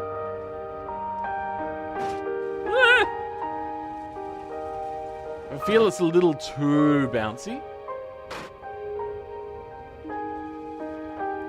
Not the worst. Nice little bit of descent here. Pretty clean.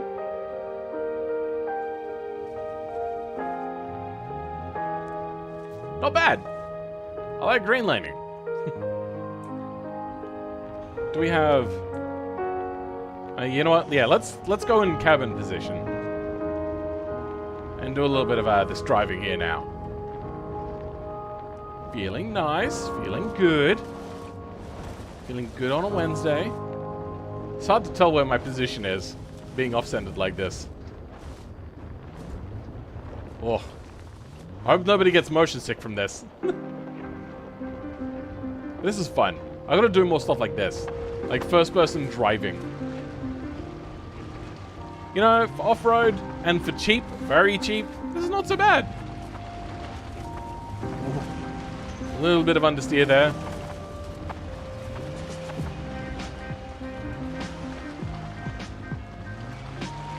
Whoa, a little bit of drifter burrito. Through the water full speed. Engine dried up, thank God. Nice. Ah! Maybe you want a little bit more clearance. Maybe that's just the way automation exported it, though. Full flooring it, not bad at all. Pinging it in first gear, probably not the most healthy thing to do.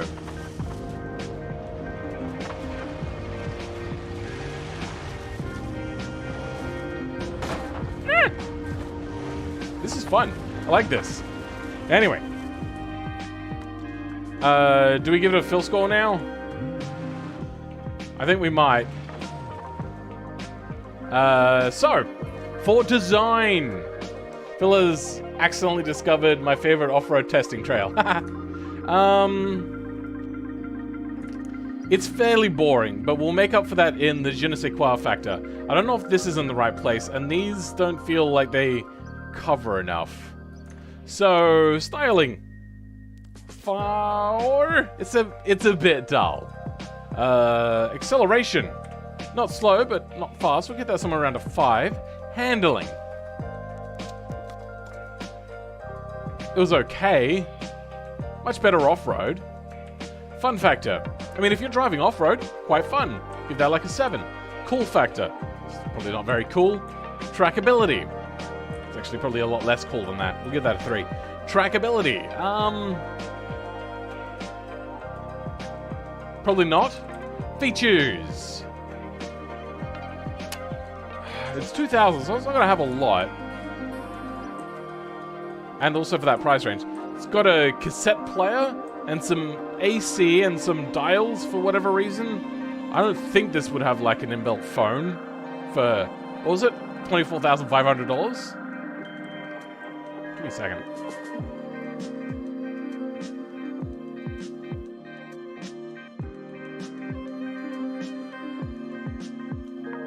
Oof, okay. Hey, Shiny Odds here. How's it going, bruv?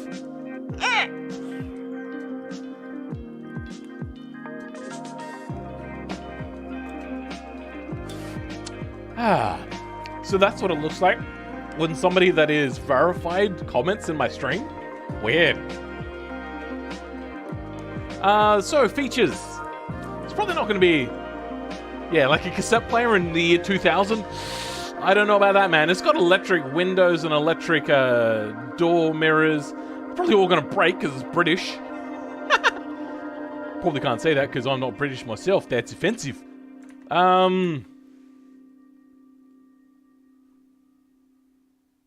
A 4. I mean, this has got the electrical things, even if they will break or be broken by the time you buy it. Comfort. It looked very comfortable. We'll give that maybe like a 9. It might get a little bit problematic on some sort of surfaces, so it's probably not going to be the most perfect car ever. It's probably not like adaptive for dealing with all different sorts of roads. Quality. I mean, it's British, so it's not going to be great, but at least it'll feel good. So we'll give that about a 4. So I kind of give like a 50-50 on those sorts of things. You know, it's actually probably even worse because it's actually cheap materials. So it's probably like a 3. But I give a little bit more credence to, like, things not breaking when it comes to quality over, like, quality of feel. Practicality. It can fit, what was it? 7 people. Quite practical. You can go off-road. Carries decent stuff in the boot if you're not going to carry those people, which is fine. Multi-purpose. Doesn't look like the hardest to park. We'll give that a 10 on practicality. Value. Very cheap. And probably would stay very cheap. Your resale's not going to be great, though. So give that maybe like a 7, because you're getting a lot for what it is. Ongoing costs. Probably not the cheapest on fuel, and being a British car, here in Australia at least, it's going to be a premium cost no matter what! So we'll give that something like a 3. Because parts are also exorbitantly expensive on British cars for some reason here in Australia. I don't get it. J-Beam editing. I don't believe there was any. Would I buy it? No. The je ne sais quoi factor. Like an 8. It's pretty high. Realism. 7? 6. It's very unlikely you're going to get a car like that for that price, especially made in England. Now, if you had to have given like a revised price, so like the price says, like I know it's based off 24, we'll just ignore that. The price says $24,000. If you're like, oh, they tried to make a very cheap car, but it actually would have cost this much, then that would have been more realistic. Especially considering these seats look way too high quality for a $24,000 car. So the realism hurts a little bit there. And that gives a total fill score of 72, which is not bad. That's quite just above mid. So I likey. Phil, stop getting wasted during stream. It's water. I swears it is. Interior door handles look plastic, very early 2000s. What were they? Sure. I mean, that's more like an 80s Volvo door handle, maybe? Or 70s Ford? So yeah, not a bad score. Hope you enjoyed that. Next car, the last car, the Shire W25. This really feels like a Venz vehicle, if I'm going to be honest right now. Venz loves those sorts of looking things. The ones that look like Mazdas. I think we might actually leave this on this map as well. There's like a lower socioeconomic sort of thing, and the roads around here look very lower socioeconomic. And, ooh. Bit cutlass off the line, even though we're going downhill. First gear feels a little bit long for a ute. For a ute, you're going to want very short gears in case you're carrying a heavy load. Unless this thing is like a light ute, which they're useless. Your third gear is way too long.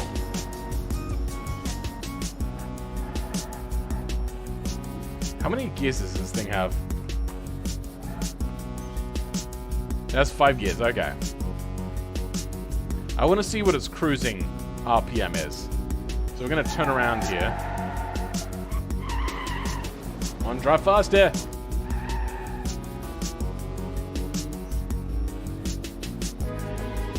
Alright. I want to see what our cruising at 100 kilometers an hour. Ugh, frame rate lag. Okay. Our cruising RPM is like less than 2,000, which is actually really, really low RPM. That is impressive. Most cars will probably be over 2,000 RPM, if I'm remembering correctly.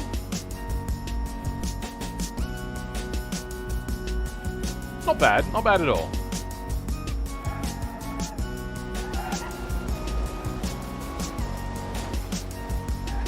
All West Coast roads? I believe the creator said gearing was too long earlier. Yeah. My automation is bullying me. It won't let my front brakes be fine. Have you watched my video on how to tune brakes? You got a locker as well, so the thing's probably okay off-road as well.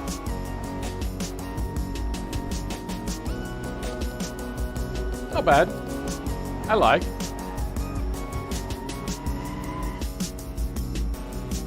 Game doesn't know which gear to be in. This feels okay to drive. A little bit oversteery though. So here's a problem with it being oversteery. If you wonder why utes aren't usually very good handling vehicles or American trucks, it's because they're designed to be able to put a lot of weight in the rear. And what that's going to do is cause it to become a bit of a bommy knocker effect.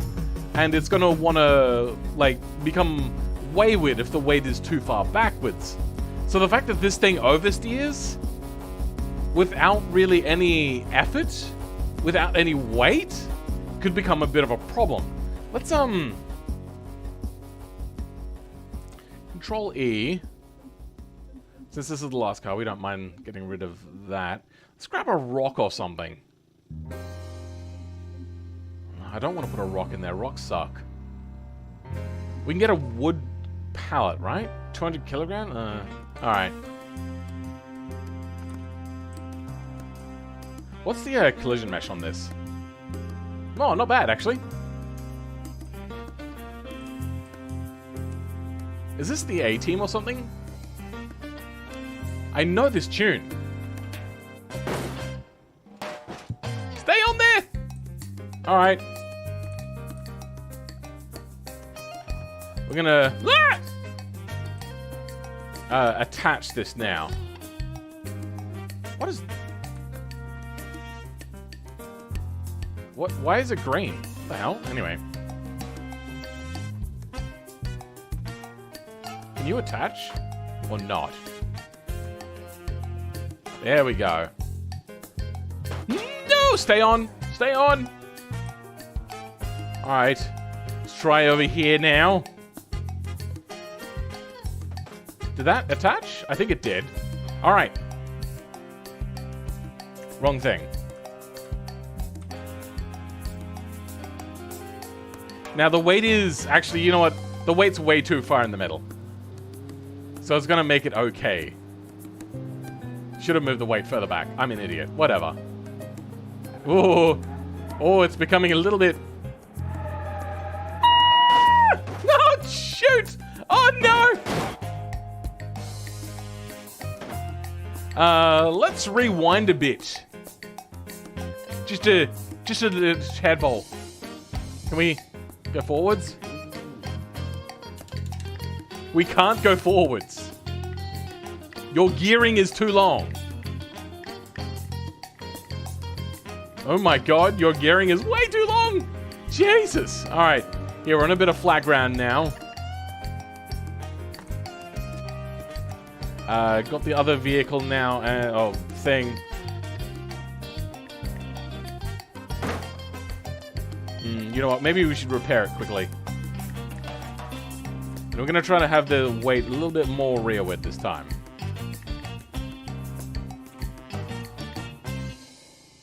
Which one is it? F7. It always drops from much higher than what I expect. Come on. Why you do this?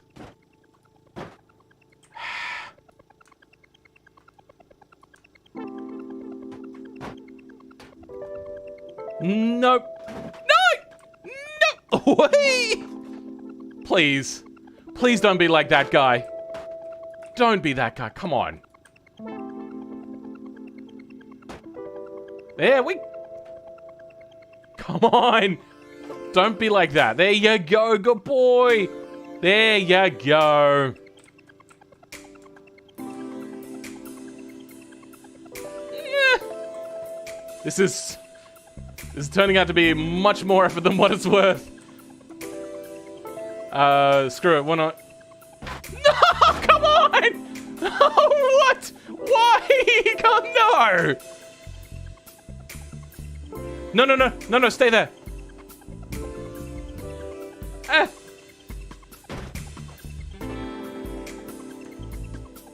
Handbrake on, please.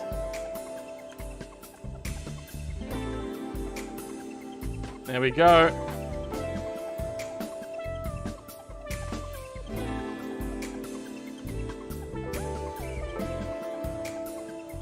There we go, okay.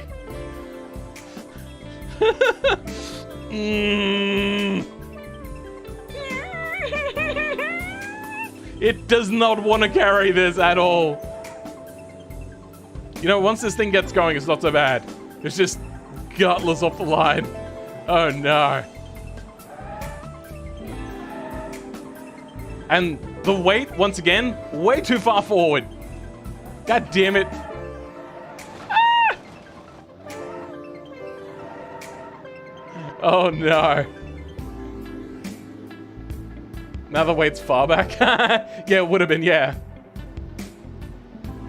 That's definitely how you haul a crate. Oh no!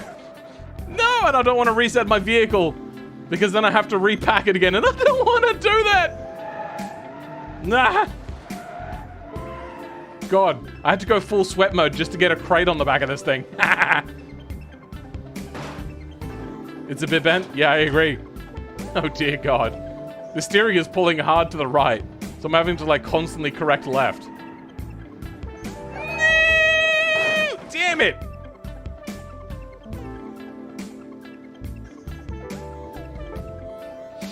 Alright. Yep. We're on a bit of an incline, so immediately the car's like, I don't want to do this anymore. Oh! Ah! Handling is getting worse and worse. Oh, now it's become a bit slippery.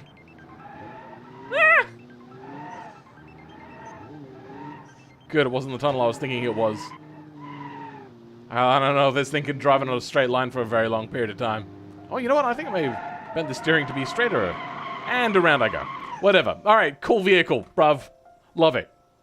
It's past 1:30 a.m. Yeah, it is. You need to sleep? So do I. All right, let's give it the final fill score. And styling. 5. It's a ute. Even in ute terms, it's fairly mundane. I mean, I like it, so that'll get the je ne sais quoi score and the realism score. Acceleration. Fairly bad. Handling. It's good, but not good for a ute, so we'll get that a 5. Fun factor. You know what? It's actually quite fun. Get that a 7, because it is actually quite fun. If only the gearing was not so bad. Cool factor. It's a ute. Here they're not really that out of place. Trackability. You'll hang about? Okay then. Ute kind of more like truckins to me? Huh? Nah. That's a ute. I got the truck done in automation. I guess I'll wait till next week. I don't know how to submit. Read the description. It's got it all there for you, bro. Trackability. Maybe a little bit. Features. It's not going to be too great. What was the year for this thing? That's not the right one. It's the Shire W2500. $14,000. Okay, this is no thrills.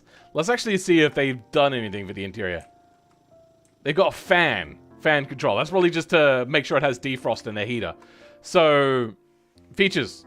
Probably 1, because it's got a fan. Comfort. It's probably not the most comfortable. It's a ute. Utes are not generally the most comfortable of vehicles. It's a bench seat. Probably also not that comfortable. A manual. Now, I like manuals a lot, but they're not a comfort feature. So that's also going to hurt its comfort. We'll give it like a 3, because it's also quiet. Quality. It's very cheap. Excessively cheap. And it's got a turbo? Yeah, nah, quality there's not going to be so great. We'll give that like a 2, a 3. Yeah, a 3 and no more, because that's not going to be particularly long-lasting. Practicality. It's a ute. It's very practical, and it fits 3 people, so quite practical. But then again, there's lots of problems with ute. Utes are very use-specific practical and not general practical, so we'll give that a 5. Value. It's very cheap. So we'll give that like a 7. You get a lot for your money. Ongoing costs. Probably not going to be great. You're probably going to have to do like major repairs at like much shorter intervals of what you would expect. So we'll get that like a 6, because I'm assuming fuel usage is quite good. Especially with such long gearing too. J-beam editing. I don't believe there was any. Would I buy it? Like a 3 maybe? And give it like a shorter gear ratio? Je ne sais quoi. Like a 6. There's quite a lot there that's not represented in the scores. And then for realism, a 4. You're not going to get, a full-size ute for that price. It just won't happen. I got the, hey, no spelling? What? 96 score? What? Definitely needs, to me, 90s Ford Ranger, Toyota Tacoma, pre-2000s Light Runner. Ford Mazda Ute. Oops, did I write it wrong? Yeah, I did.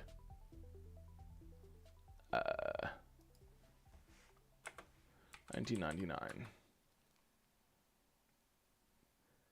This is more what I was getting vibes of. Kind of, but not really. It's not the one I'm thinking of. More like that, except a 2-door version of that. That's what I'm getting vibes of. Like, it was built, I believe, as a Mazda, and Ford rebadged it for their own markets. Yeah.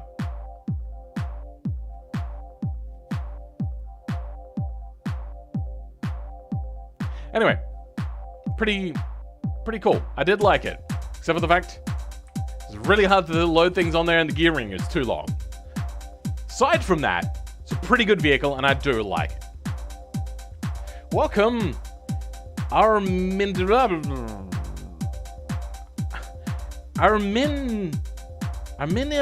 Desero. Arminio Desero, welcome to the stream. You've caught the end of it, which is very unfortunate. Sorry. We've been going now for 3 hours and 40 minutes. Not the longest stream. It's quite a short one, but we are wrapping up. Ford Ranger, Mazda something. Yeah, that sounds about right. Like the old BT50 sort of things. Before BT50. Should I be worried about my truck coasting at that... costing? You're probably looking at material costs and not actual approximate cost. Two different things entirely. Material cost means nothing. Give me a second.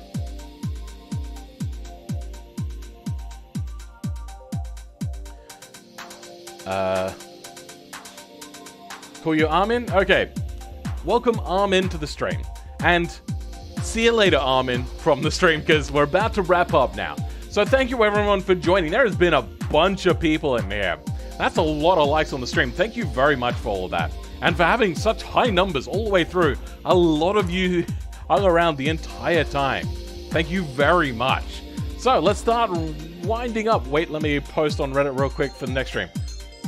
Probably wait a little bit after the stream, so then, like, there's a bit of time. You know what? No, it's fine. You can post now, but that's fine. You don't have to post whilst I'm streaming. I go the previous week's worth of cars. Dan Koopmans, you've reached here at the last second. Is that kind of business history you don't hear about that much? What? Oh, you're talking about the Ford Mazda thing. Ah, okay, then. Don't forget to like this. Oh, wow, there has actually been more likes. Thanks. Thank you, E-Drag, for hanging around and for, like, guilt-tripping everybody into hitting the like button. Loser... Last name, unpronounceable. Welcome to the stream. Unless you, like, give me a breakdown on how I'm meant to pronounce that, I'm not going to try it anymore. Dan Koopmans, thank you for coming, even if it was right at the end. Welcome back to the stream. MV Design Custom Works, thank you for coming by, and those were some pretty freaking cool cars. Please keep it to one car per submission, though, in the future. Armindo, what was it? Armin, thank you for coming by, and welcome to the stream. Marco Wolf, Groundhog, Border. We also got in here Crownless. You hung around the entire time. Thank you very much. Very much appreciated. Noob Enthusiast, thank you for hanging around for the longest time as well. Flame Z, thank you for coming around. Who else we got in here that we should say thanks to? There was Ruben. Shiny Odd Hill was here for a second as well. For a split second. Lost GPS, thank you as well. Raul. Luke. Powell. Oh, come on. So many Spanish tricky names to pronounce. Thank you for joining us, and thank you for being... that's a redundant sentence. Broken Ursa, thank you for coming by, and for... I believe you gave me a car this week, didn't you? I don't know. You always seem to submit, so I just assume. Lost GPS, I think I said... Doom Plays, I don't know if I said hello to you, so thank you for coming as well. Groundhog for hanging around for the longest time. No, I've already said that already. Space Warrior, I think I said, or MR Rogue, thank you so much. I think that's enough for me of, like, going back in the thing. Skidaboo. Skip it up. Thank you for coming by. You were around for quite a while. Contersan. Hello and goodbye. Thank you for coming by. Thanks for the stream. I'll have to try to catch the next one earlier. Yep. I start approximately 3 hours and 45 minutes before now. So, yeah, once a week, that's generally what I do. Hellos and goodbyes. Thanks, Moss. Thank you, everyone, for coming. But we are done. We are now going to say goodbye. You all ready?